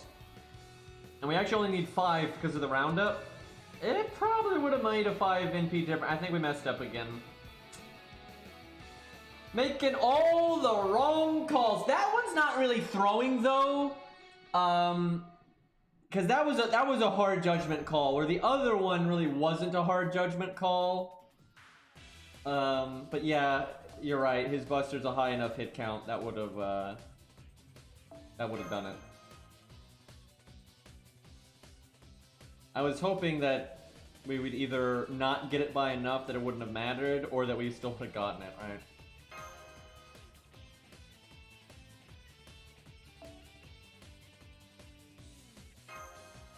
It's always a struggle when you don't have starting NP.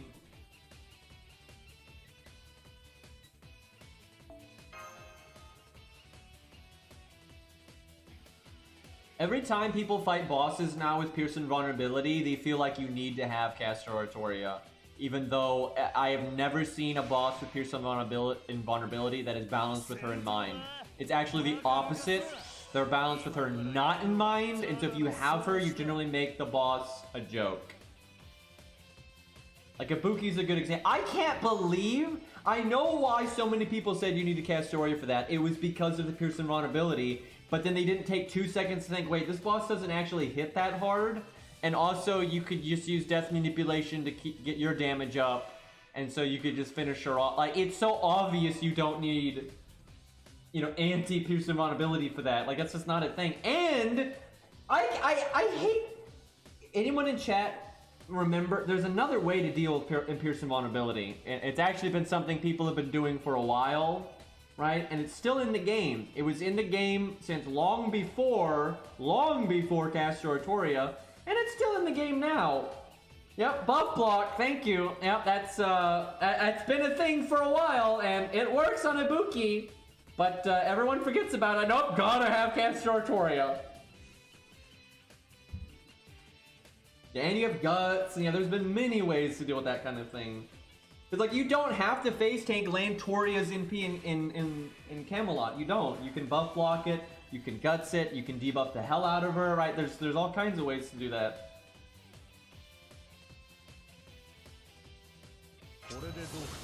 Okay, we got kind of good NP gain here, so we'll focus on NP gain entirely now.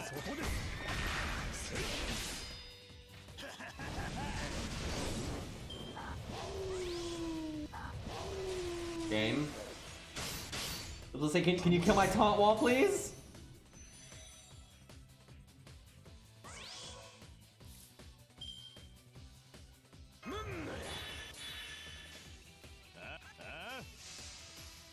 I like how every time on this turn, have you noticed, Ari? 3 times now on this turn we've had a Brave Chain that starts with Buster, with Hot Wheels, and all 3 times it is not the Buster card that has the Pierce Invulnerability effect. So, and look, we got our NP this time. But yeah, it's kind of annoying that it happened every time. Although on that turn it wouldn't matter because we weren't doing Buster first, but on the other 2 times we did. So.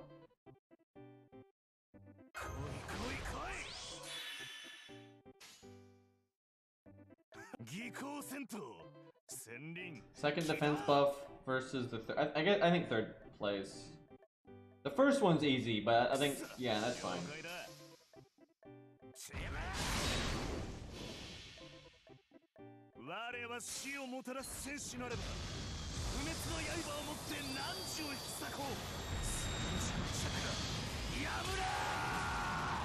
I mean, there is no end to the amount of good archer units that can deal with Ibuki, because you have fucking Fujino over there, who not only has guts and is really good and blah blah, she also has buff block. By the way, Fujino soloed Ibuki, so, you know, big fucking surprise there. But then for like budget, you know, David is godly. David is so good in that fight, because the AoE evade is still super helpful, even though the boss has Pierce Invulnerability. It doesn't matter, it's so crazy helpful and buys you time, and you can always buff block the Pierce Invulnerability. And then he also, she's a giant, so David hits her like a goddamn truck. And then you get permanent art up, so Robin is godly there. Like, there's just, budget units are in such good shape for Ibuki that it's crazy to me that so many people thought that was not a budget-friendly fight, when it was like super budget-friendly. And you have access to your support.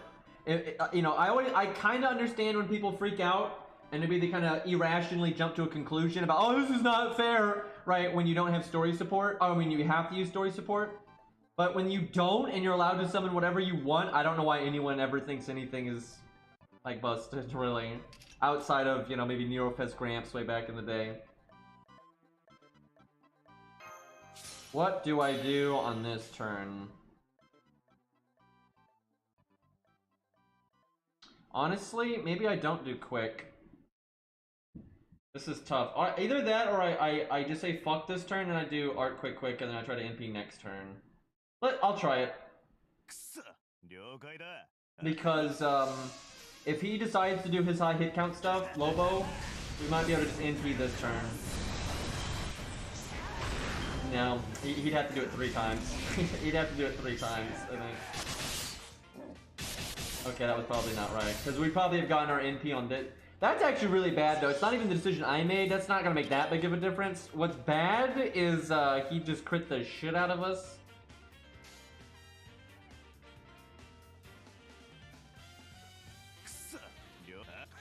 He's going to put us a turn behind because of that. Like, yeah, this is awkward. Now we're going to break on a turn where it's like we try to... I guess we try to break with normal cards next turn. Yeah. Please don't proc guts. For the love of God, don't proc guts. God! Oh my, why? We're 2 turns behind now. Oh my God, Lobo, please. The only good thing about that is our next NP gets the low HP bonus, but oh my God, that's awful. Lobo, bad dog, no dog treats for you. And your rider can't even eat because he doesn't have a head.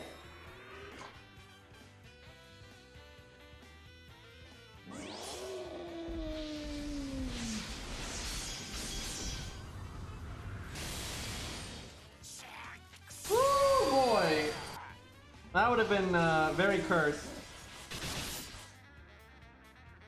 Look how much NP gain we whiffed. That's almost another NP.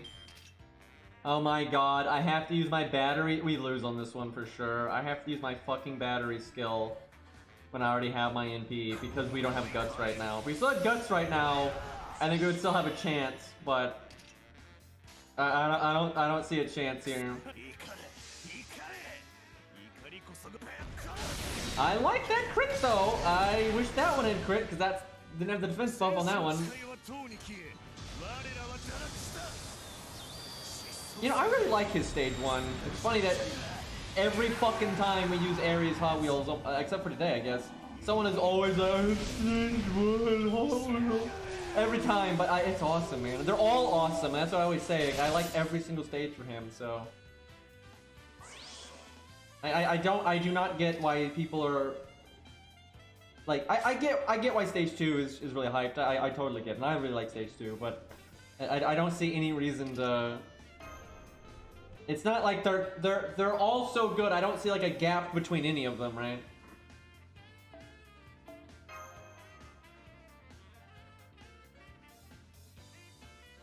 That went very badly. That did not go well.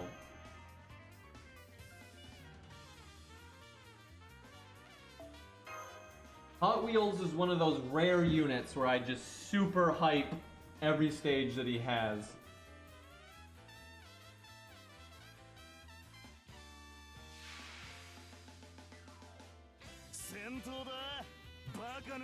And Van Gogh, I dislike every stage of hers. God, fucking hate that unit. Worst thing in the goddamn game, dude. I just... How did that come about, man? I just don't even...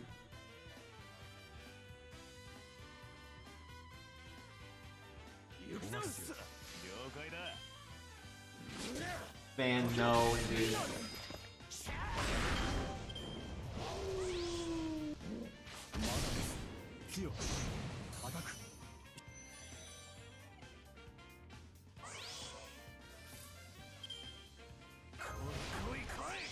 Well, we're way behind on our NP gain, but we're gonna be ahead on normal card damage. Hey, there we go. Crit, come on, give me that 50% crit. Come on, there you go. Oh, yes. Okay, that really helps make up for how behind we are on NP gain.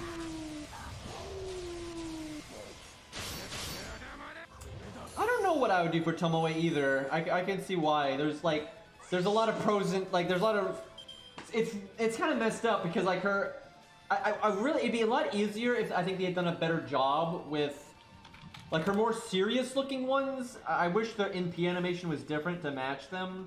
But yeah, there's like a lot of reasons to use all of them because the later ones are more serious and you get the different colors. But then what if you like the other colors? And then if you want the VR, you know, joke, right? So it's I'm very glad they gave her more serious ascensions, right? Where she looks like a totally normal unit. And what is it, her stage 3 or something? But I just dislike that for her more serious ascension, that's like more, you know, canon looking. She still uses the VR headset in the DNP and everything, because, you know, 4 stars, you can't put as much effort into those.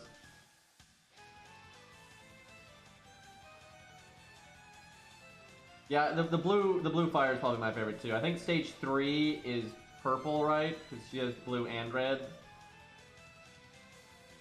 Yeah, they did a good job with that unit. They gave you a lot of options, so people could kind of do whatever they wanted. I just wish they'd made the NP different, but...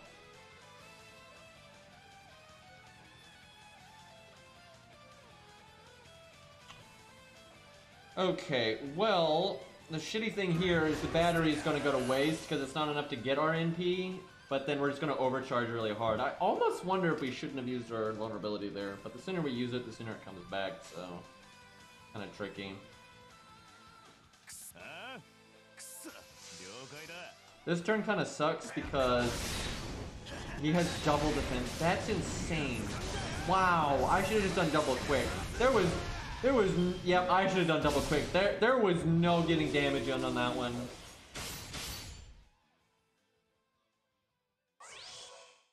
I'm actually low on water. To get more in a minute. This is rough right now.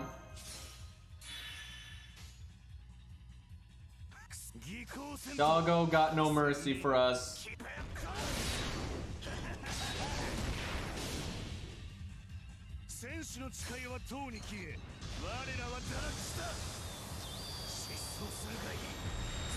Really, they only give good variety to normally 5 stars and things that are abnormally popular.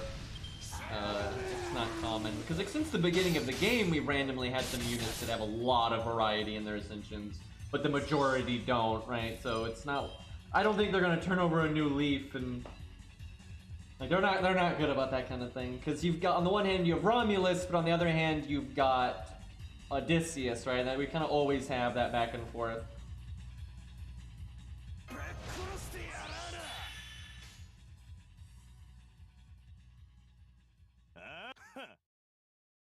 I want to break this turn, but I don't know. He just keeps casting that defense, but ooh! The creeps, though! I actually probably could have worked in more NP gain then, like a lot more. I just got the largest urge ever to play Armored Core because, you know, Cairo was playing it a while ago, and I've been playing some EDF here and there, and I play Fencer a lot, and Fencer plays a lot like an Armored Core unit, I swear. And then this oh my god, I need to play some Armored Core, man. Anybody that's played EDF 5 and has like gotten Fencer to like an advanced level probably knows what I'm talking about with, you know, when you start playing Fencer in that game, you know, he's really slow and sluggish and, you know, kind of weird to understand, and then you get to like later in the game and you're a goddamn zippy boy. It's great.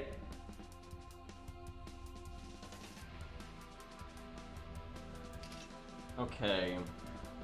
We have enough health that, again, I think it's worth taking the risk here.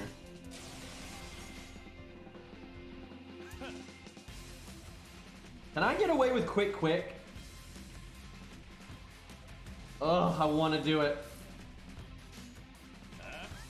Oh, this is so risky, especially if he insta-kills me, he won't attack me as much.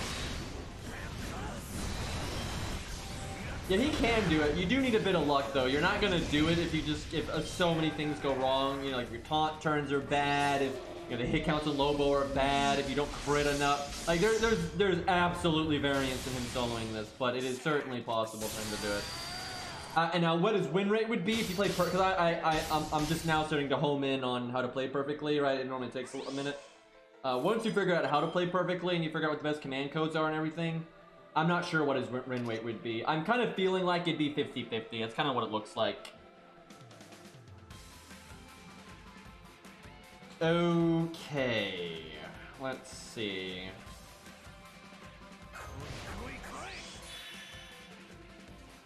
Dude, I am such an EDF fan now, especially because it has good difficulty options and you can make that game hard as balls, like just from the get-go. And I just love, I love EDF 5, man. It is so much fun.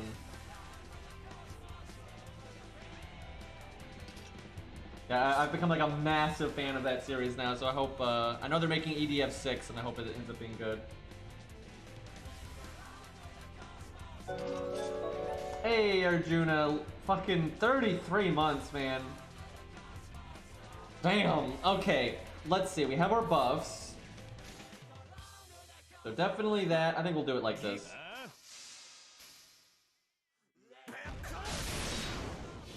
Oh, I like these crits. Give me another one. More. Here's the thing about Vlad. There are situations he can be very good, but there are an unbelievable amount of situations where he's not very good. And for the average player, he's not going to be that useful to them. Especially if like you're summoning one off your friends list. That's really not going to help you much. But he's not awful anymore just because like he is a 5-star and 5 stars have decent stats and everything. And if you have him yourself, you can summon a friend's Castoria, and he can do pretty well, right? Yeah, he's not, if that's all you got, if you have your friend's Castoria and you're Vlad, he is not gonna just carry you through the game like a lot of other units can, but he's still pretty good, honestly. That's pretty strong. But a lot of people, if they don't have access to Castoria and stuff, or in the fights where you can't have a support, he's really generally not that great. So it's not really right to say he's like the worst unit ever anymore, although there absolutely are situations that for a lot of players he will be like the worst 5-star. But there's a lot of situations you can pretty easily get him into where he's totally fine. But I think it's definitely wrong to say he's like the best 5-star in the game. This is dumb as hell.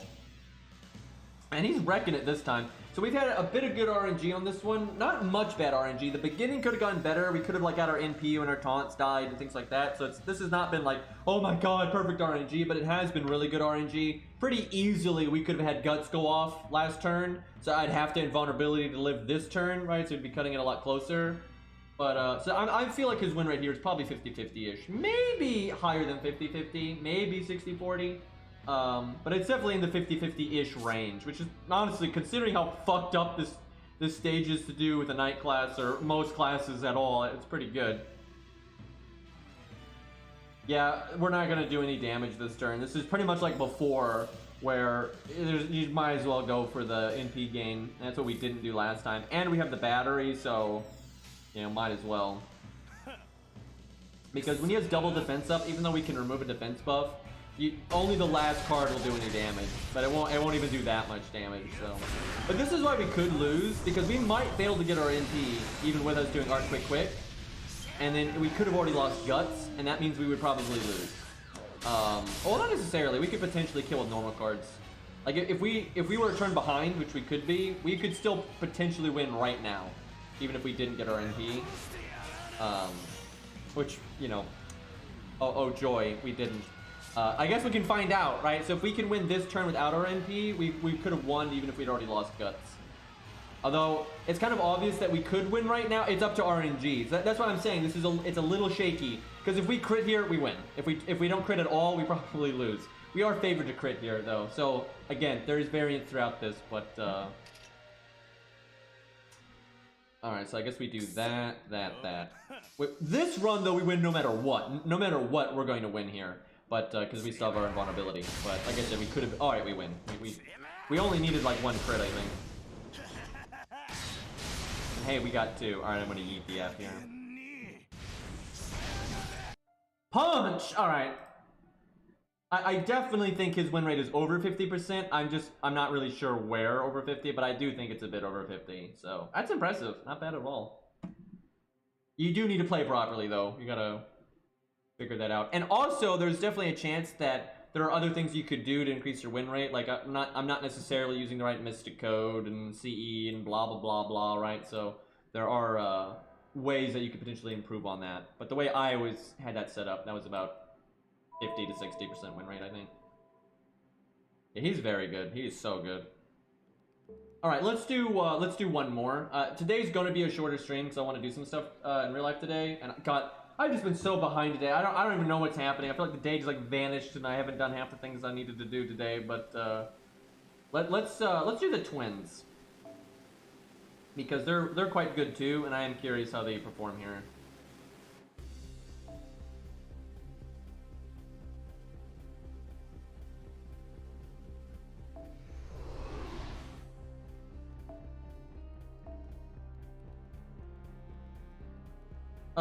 Let's see. We got I guess Ace has the best twins that we have access to. Aries are quite good though if Ace is not around. We'll see if we can get Ace though. If Ace isn't here, oh, Ace is here. Okay. So if you don't mind, could we get like command codes and all that nonsense? Let me go get water then real quick. I'll be right back.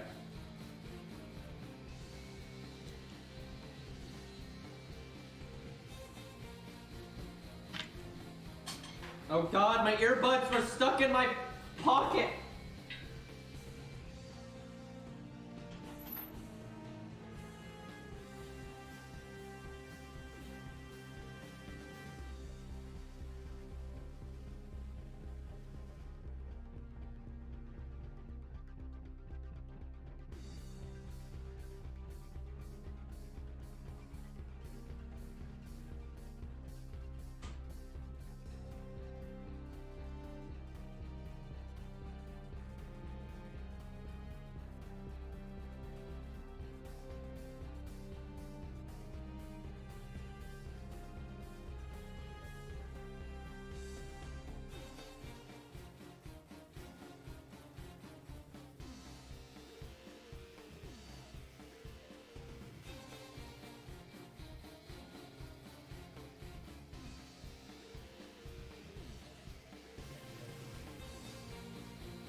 Alright, I'm back.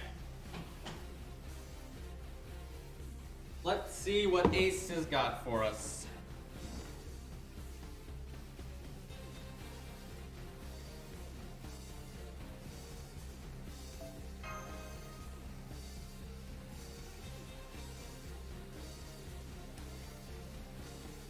Okay, I'm guessing he hasn't quite done the command codes yet, so I'll give him another second here.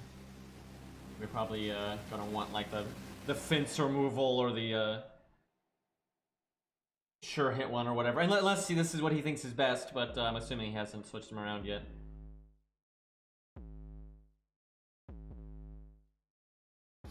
I mean, if I was gonna upload just straight rants, I would just upload that on my second channel. I wouldn't need a third one for that.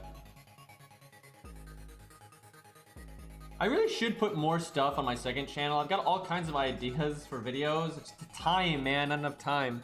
But yeah, I could kind of put whatever I want on my second channel. So if I want to have more talking and something, I can just put it up over there.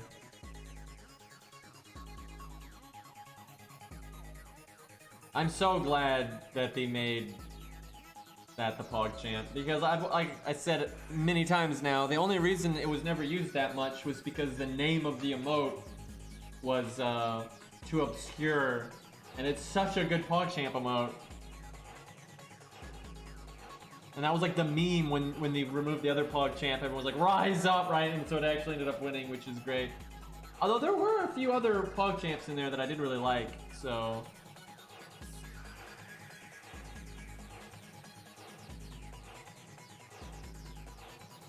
Yeah, it's a worthy emote right there. There was like, I should have kept track, but there was like 3 that really stood out to me. There were like 3 or so that were like, these are really good.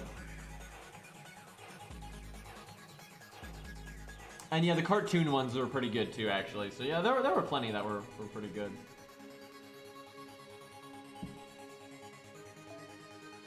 It was pretty fun, honestly. That was a smart thing for them to do. That was very good PR, in my opinion. Sometimes I feel they really drop the ball with their PR, like how they communicate, like what they're doing and why. Like, they're really bad at that, but that worked out decently well. Thankfully, I think the internet did not really lose their mind over that. And like that's what my whole viewpoint on that was. I think it was totally reasonable for them to take either stance on it. And it would be dumb to get mad over either stance. Right? If they wanted to be all separate art from the artist, and, you know, it's just an emote and no one even knows who the creator was really anyway, or who the person was anyway, that's fine. I'm not going to be like, oh my god, how dare you have this emote, right? I think that's stupid to get mad over that. But on the flip side, I don't think there's any reason to be mad if the company's like, you know, we don't want to risk it, we don't want to connect ourselves with this, you know, there's other emotes we can use, so we'll just play it. So either mindset is fine, and neither mindset is worthy of people like getting all uppity and pissed over, so. But there's always somebody mad about something, I suppose, but not that I can talk. Alright, I think we got our command codes here. Definitely Atlas for them, no question.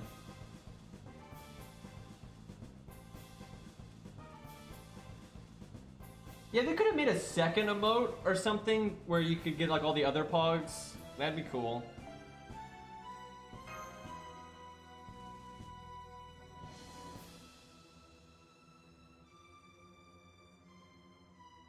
Because here's the thing, I don't think it's almost unsustainable. You basically, if you like it or not in life, you're really gonna have to separate art from the artist, right? Because there's too many people, there's too many emotes, there's too many YouTube channels, there's too many people on Twitter. Like, you're never gonna be able to curate, and not everyone is gonna agree on things. And some things are not objectively bad, it's a subjective opinion, and so it's like, it's overwhelmingly in life, it's smart to separate art from the artist. But at the same time, if you still like, you know, but I want to play it safe here, that's fine too, right? But I do think humans in general, especially in today's climate, really need to be able to separate art from the artist, because it's just unreasonable not to.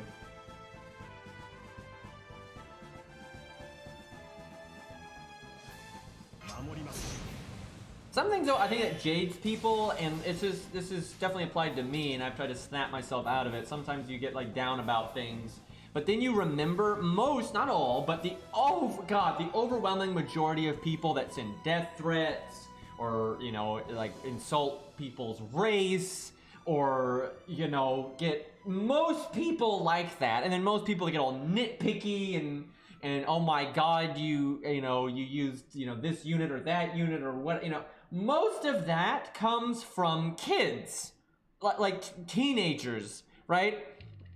And when you remember that, it kind of lessens you realize, it's like that, what is it in Good Will Hunting, right? Where he has that moment where it's like, he's just a kid, right? It's like, when you remember that, a lot of like the idiocy that you see on the internet matters a lot less, because it literally is coming from dumbass kids, right? And then you don't need to care about it. You don't need to debunk it. You don't need, because it's just such idiotic hot air, right? That you know, it's not worth your time. And so and of course, that's not all of it, right? That's not all of the morons on the internet and whatnot, but it is a lot of it. And it's a lot easier to, you know, relax when if someone's giving you shit, right? Like when I'm reading my YouTube comments and someone's being all when you remember that it's probably just an idiot teenager, it's like, okay, you know, I don't really need to care about this that much. Although it can be hilarious to take the piss out of it anyway, but that's an entirely different thing.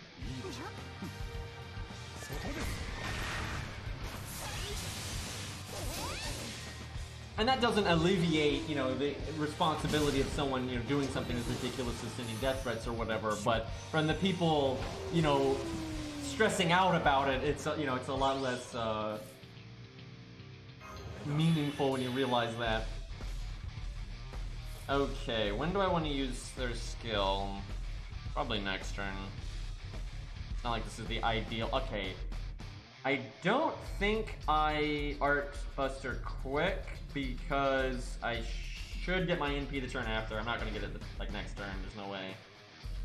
Well, if I use my skill, I could.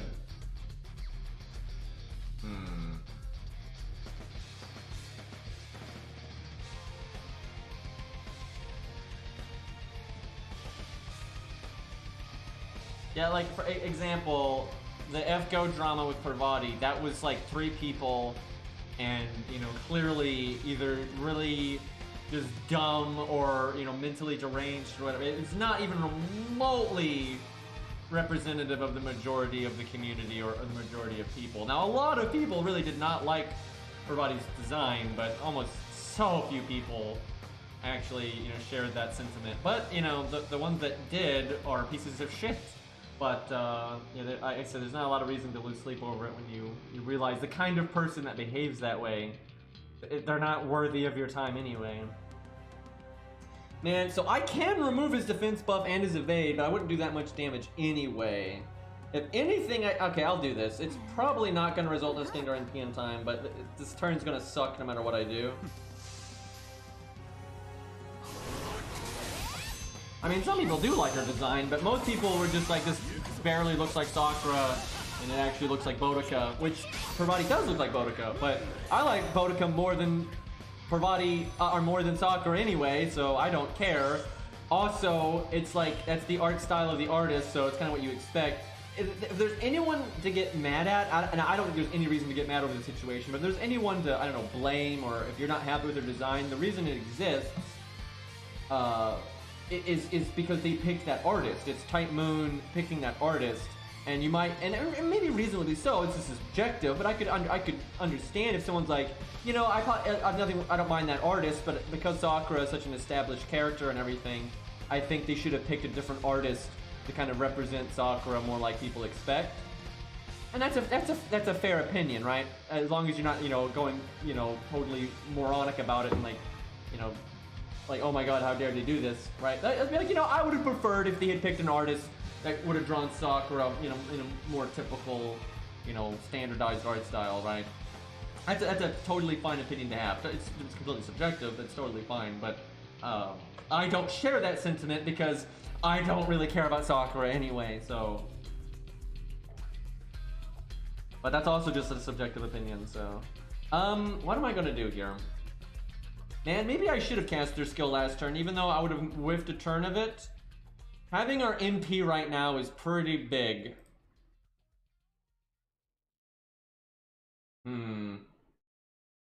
Yeah, I do kind of feel like I should have used their, the NP gain thingy that they've got. Because I need to use my third skill now for the evade. But it's not a very good time for the other abilities. That sucks. You know what? I'm gonna restart because I just realized how robbed they got because they have a starting NPCE. Like the odds of them not getting their NP in time is so low. Their first hand must have just been the crappiest thing ever. Like if you don't have a 50% starting NP, you obviously are not going to. Oh, they don't? Oh, okay, never mind. I shouldn't have restarted then. Because yeah, if you have a 50% starting NPCE, you are so likely to get your NP in time. Where if you don't have a starting NPCE, you're not that likely unless you're a very abnormal unit. I mean, I don't like any of the OG Fate Stay Night main, females. So, like okay, I'll say this: in terms of being an interesting character and written well. And having interesting characterization that other characters can play off of and have good conversations and I would say Artoria because I don't really like Artoria but she is a well-written character and look at how much interesting characterization there is off of her differences with Iskandar and Gilgamesh and everything, right? So good character that adds a lot to the stories that she's in, so that's fine. But I don't really like any of them, right? I'm not a big I'm not a fan of any of the three. But Rin is the worst. Rin sucks. Garbage character. I really mean that. I think she's a terrible character. And if someone likes her, that's great, and you can like whatever you want. But in my opinion, she is such a fucking bad character because she's really tropey. She is such a generic tsundere. There is no extra dimension there. She is such a generic tsundere, and she's a fucking idiot.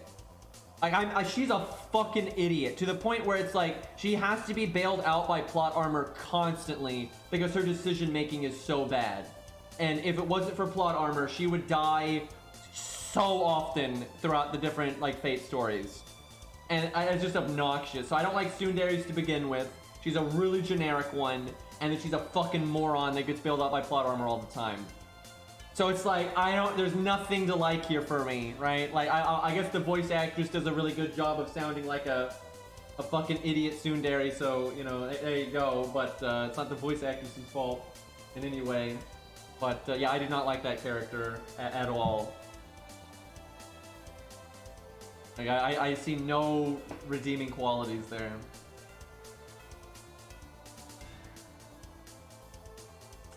How am I getting hands like that? Look at this. Look, just, come on, just give me something basic here. That's true, there's a lot of bad decision making, and there's a few characters that I think make pretty reasonable decisions with the information they're given. But yeah, there's a lot of really bad decision making throughout Fate Stay Night. It's kind of like the writing for the plot is really bad or something. But for Rin, it's not just Fate Stay Night where she makes bad decisions. I mean, she makes bad decisions in any story that she's in, really.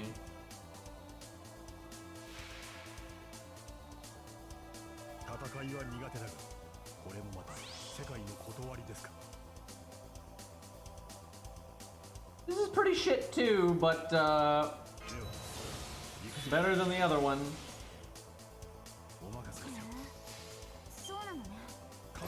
This is why I do not relate to almost any main character in any anime or RPG or whatever, because they normally behave in a way that is just so unrelatable to me. Like, not just like on the broad stuff, like what they decide to do and like who they want to side with and all those things are always really against the way I think and whatnot, or I even find interesting.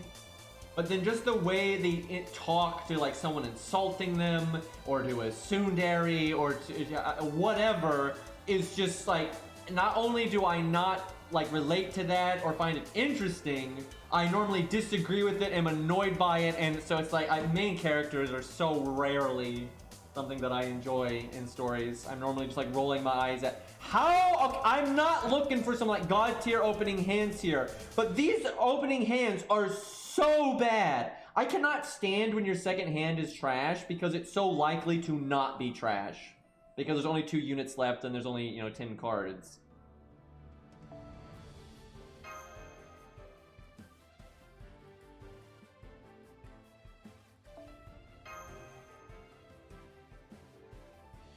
Yeah, I do like Yuri from Tales of Vesperia. Doesn't act like a fucking moron.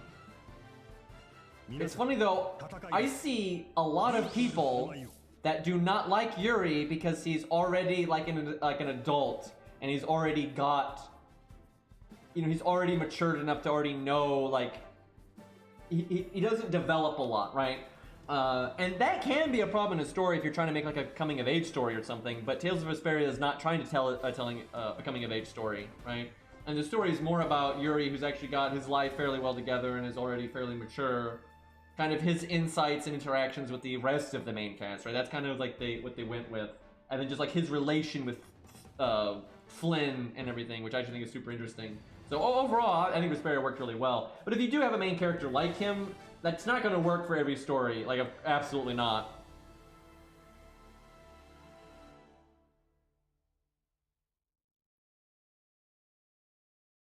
Okay, let's... God, it is so easy for them to get NP gain, and they're just getting nothing. When was the last time I saw a fucking art card for them? My God, this is dumb.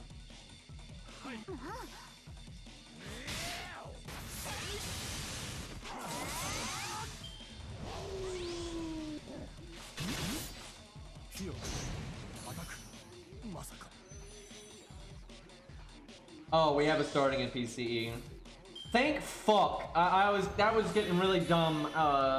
That was just, that wasn't the CE's fault though. That was just stupid. The hands we were getting there, and we're still getting dog shit hands.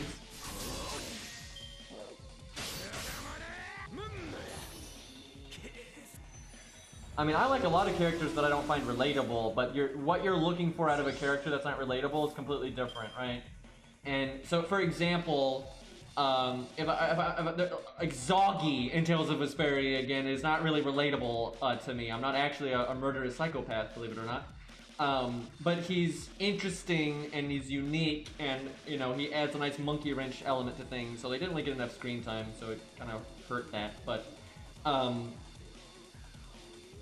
but you don't get a lot of main characters if they're not plenty like Urgot. I think Urgot would make an awesome main character because that'd be such a unique perspective to see like a story through. Someone like the way he behaves, right, is so unique, and that'd make a really interesting main character. But he's not relatable to me, right? But it's interesting, and you kind of want to see, you know, how that character would handle certain scenarios and whatnot. A lot of main characters though may not be relatable to me, but they're also not interesting. They're boring as fuck. They're boring, basic bitches that are stupid and have no spine. So I'm like, I just don't enjoy watching this in the slightest. And you've also seen like that kind of main character so often that it's really dull, right?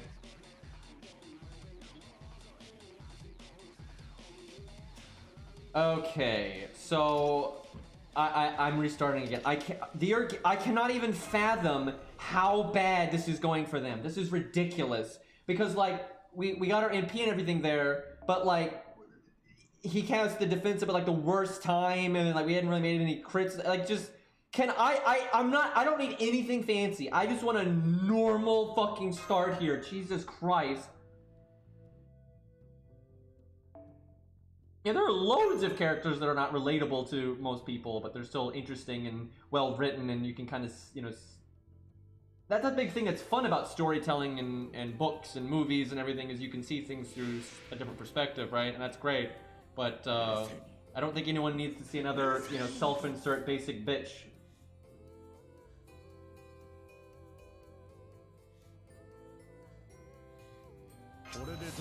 I just do not understand why these hands are so bad. And that, like, you might say, oh, this is good because you can art chain, but it's not good because we now have starting. This would be good before we had the other CE. Then that would have been great. But because we have this CE, that's irrelevant, and now we're just gonna overcharge like a motherfucker.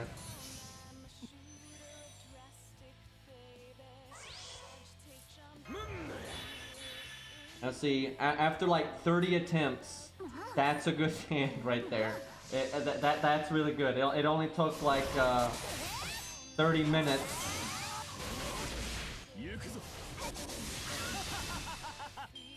Okay, there are plenty of boring people in real life, but I actually think most people aren't boring. I think a lot of people are more interesting than they realize.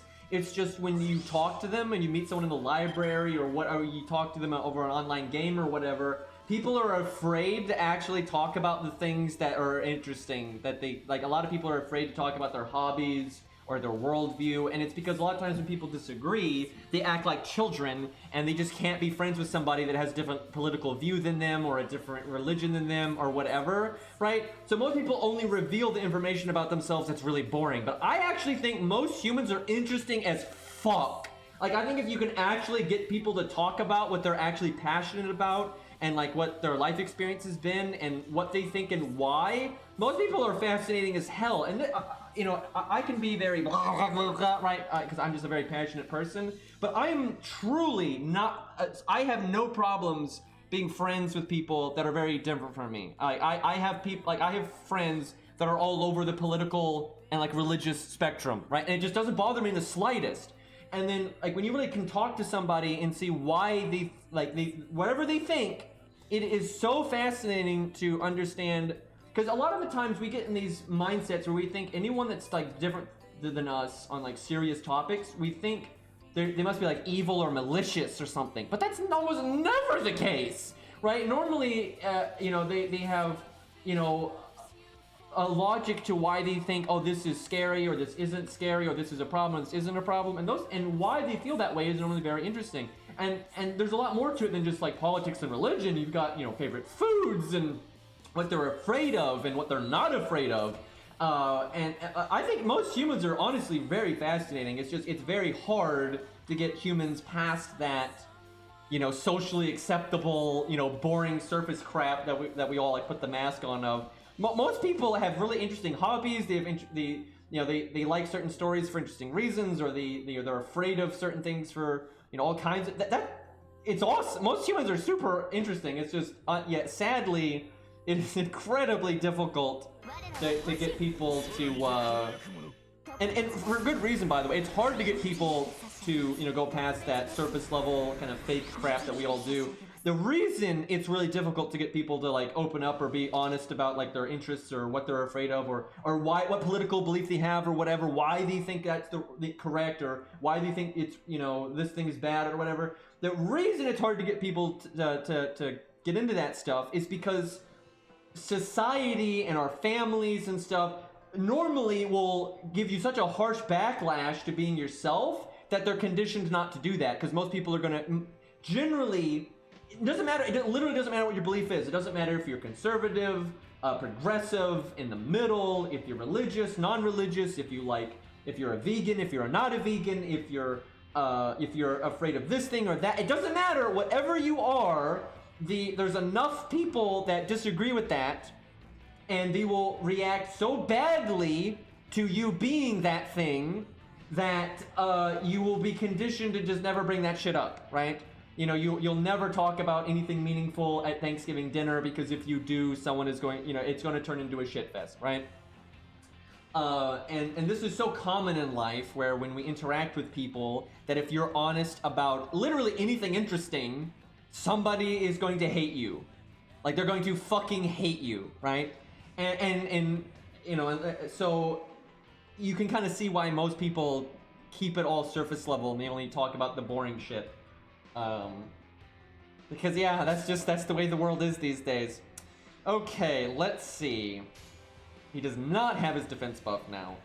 So I think you follow the crits. You either follow the crits or you do the 3 of a kind bonus. But I feel like we follow the crits here.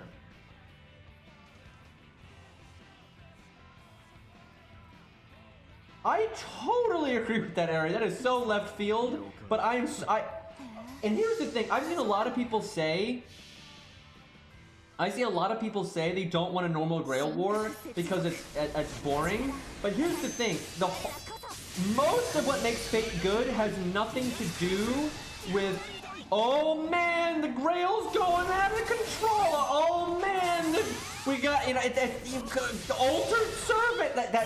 That no one really cares about that stuff. What Fate is generally driven by is just, first off, the conflict of all these different ideologies and backstories and motivations and stuff, and then just the character interactions between the masters and servants and everything, and like, that's what drives Fate for the most part. And so, actually, if anything, I would say a more vanilla backdrop of a regular Grail War, I actually think is better for highlighting like the interactions between masters and servants and the ideologies clashing. And because this is something I really like about, this would make people fucking cry, but this is like my dream Fate story, and even just like a lot of stories like this. So you have a setting that's kind of like Bakano or Fate Zero, where you don't really have a main character, right? And that works really well for Fate, right? So you get a setting here. So we'll use Fate Stay Night, or just Fate as an example here. So we've got your masters and servants, and no one's a main character. So you kind of even out. Got your factions, and you obviously have some of your more villainous characters that are not maybe in the middle or whatever. But so you don't have a clear main character. And then you have different masters and servants that are very different in terms of what their goals are and what motivates them, right? You can have your tragic backstories. You can have your ends justify the means. You can have your status quo. You can have the love-driven character. You can have all these different motivations and backstories and things. And the story does not tell you which one is right? Because this is what you see in storytelling a lot. The audience needs the author to tell them, this is who you're supposed to root for, and this is who's correct, right? I love stories that don't do that. They just give you, this character's about this. If you like that, great. If you don't, also great. You got these other characters that are about these other things. So you can have the vengeance motivated characters. You can have the monkey wrench characters. You can have all these things, and the story doesn't tell you which one of these is right or not, right? And then you have the other dynamic that's always fun in Fate. You got the different abilities. This character's really strong in this area, weak in that area. This character's like totally immune to charm stuff. And this character's, you get all these different things. And then you've got your different motivations, your different, you know, drives, your different levels of like how much they care and everything. And then when you have these things clash, and because you don't know who's gonna win, let's say at the end, right? You've got this, you know, one character that a lot of people really like and they really relate to, you know, these different, you know, ideologies or whatever, and this other character that a lot of different people really like, and blah blah blah blah. And so the story's not telling you to root for one or the other, and so when they fight each other, the tension is going to be insane. So a good example I have is in Gundam Unicorn, they would have a lot of like random fights between grunts. So you wouldn't really know who was going to win. And Gundam Unicorn, for those who don't know, is set pretty far in like the universal timeline, and so there's a lot of history. A lot of people like the Federation, a lot of people like Zeon, and you know there's a lot of people have their own favorites and stuff. And Unicorn went out of its way to use a lot of the mobile suits, the mechs from previous works and stuff. And so you'd have and they also put a lot of effort into making their grunt characters feel pretty alive, even if they'd have a short amount of screen time. You could clearly see all this, you know, they'd have like customized loadouts. Some of them would be really brave, some of them wouldn't, some of them would clearly be more skilled than others, and they'd be like, oh, you could tell that guy was an ace, this guy wasn't. Like they really flushed out their grunts. So you'd have these fights between grunts. You don't know the character, you can't see them, but you get a feeling for like, you know, what they're about. And everyone, you'd see like your favorite mobile suit from the past, and so you'd have a grunt from one side that a lot of people really like versus another grunt that a lot of other people like, and they'd fight, and you don't know who's gonna win. You literally don't know who's gonna win because they're not main characters. Because with main characters, you know, like the side character's not gonna beat the main bad guy, but the main bad guy's not gonna lose really early on, and blah blah blah blah. But at the end, the main bad guy's gonna lose. You know these things, right? But when the grunts would fight, you don't have a fucking clue who's gonna win. So some of these engagements were like crazy tense for a lot of like hardcore Gundam fans, because they're like, they really want their boy to win, and sometimes they do and sometimes they don't. And like for me, there were several of like my favorite suits that would lose, and it'd be like crushing, right? Like, god damn it, I wish that Dom had, you know, won that fight, you know. But then sometimes the suit you really like would win and everything, and it was awesome, right? And so you kind of you're taking that concept to 11 with Fate, where it's like, the reason that kind of show doesn't get made is because one, it's hard to make, and also most studios are not okay with like putting their audience up. Can you imagine like your audience is gonna fucking hate each other, right? Because that's so divisive if you have like all these different ideologies and motivations and stuff, and then the show doesn't tell you what's good or bad, or what you should or shouldn't root for. And then so because you're gonna have characters lose, you may like them a lot, you might have your favorite master-servant combo, and they just lose, man. They get got, right? And that's gonna make a lot of people really mad, right? But yeah, I love that kind of tension and that kind of, you know, and because it's more realistic that way as well. So I would love a Fate show like that. Yeah, I've seen that. I've seen a few games and shows and books that do kind of tap into that a little bit, and you normally do kind of have a shit show, you know, fan reaction.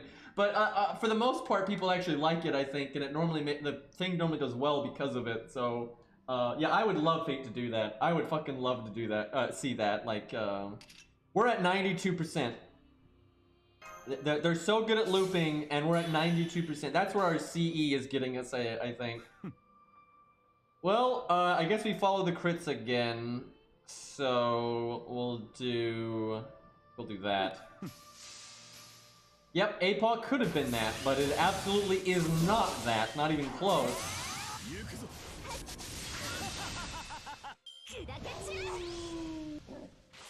I think Iskander is kind of close to that, though.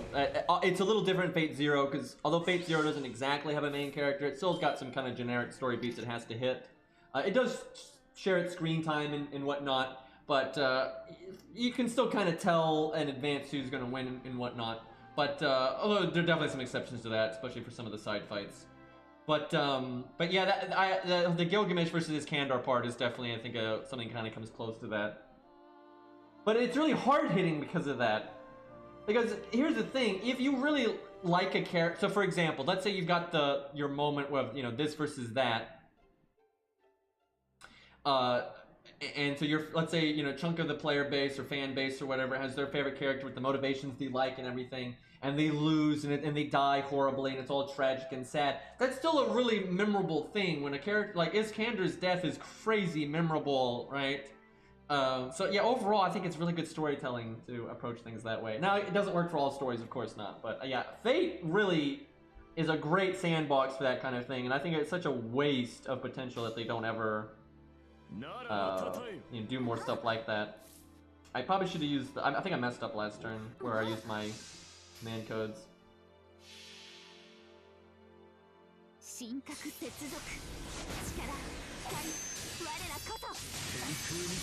even if you like APOC for the fights, I really dislike the anime because they butchered pretty much all of the fights. So with the only fights they didn't really butcher were it was like Achilles versus Chiron. They didn't really fuck that one up, and I guess Karna and Zig wasn't that off. I mean, they didn't really explain just how buffed Zig was, especially with the heroic spirit stuff. But man, they really ruined a lot of the other fights, in my opinion, which kind of sucked.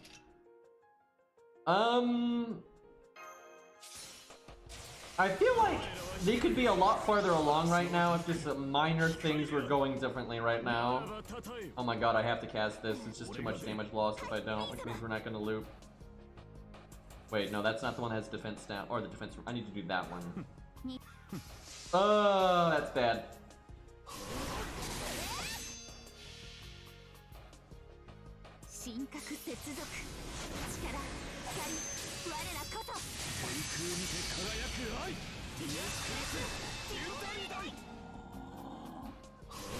Yeah, there are some really good characters in APOC, but oh boy. Oh, you're right. They do have ignored defense on their NP. I forgot about that, so I just fucked that up. Well, we might get our NP anyway, just from his hit count. We'll see. I totally forgot that they had that. Oh my god, why did... Oh my god! If he had attacked once, we would have... Okay, well, that's great. So, they might be able to do this. We've had 2 turns of that. So it'll be close, but we're definitely gonna lose here. But they might be able to do this. I'll probably try again tomorrow because it's getting kind of late and I got some things I want to do today.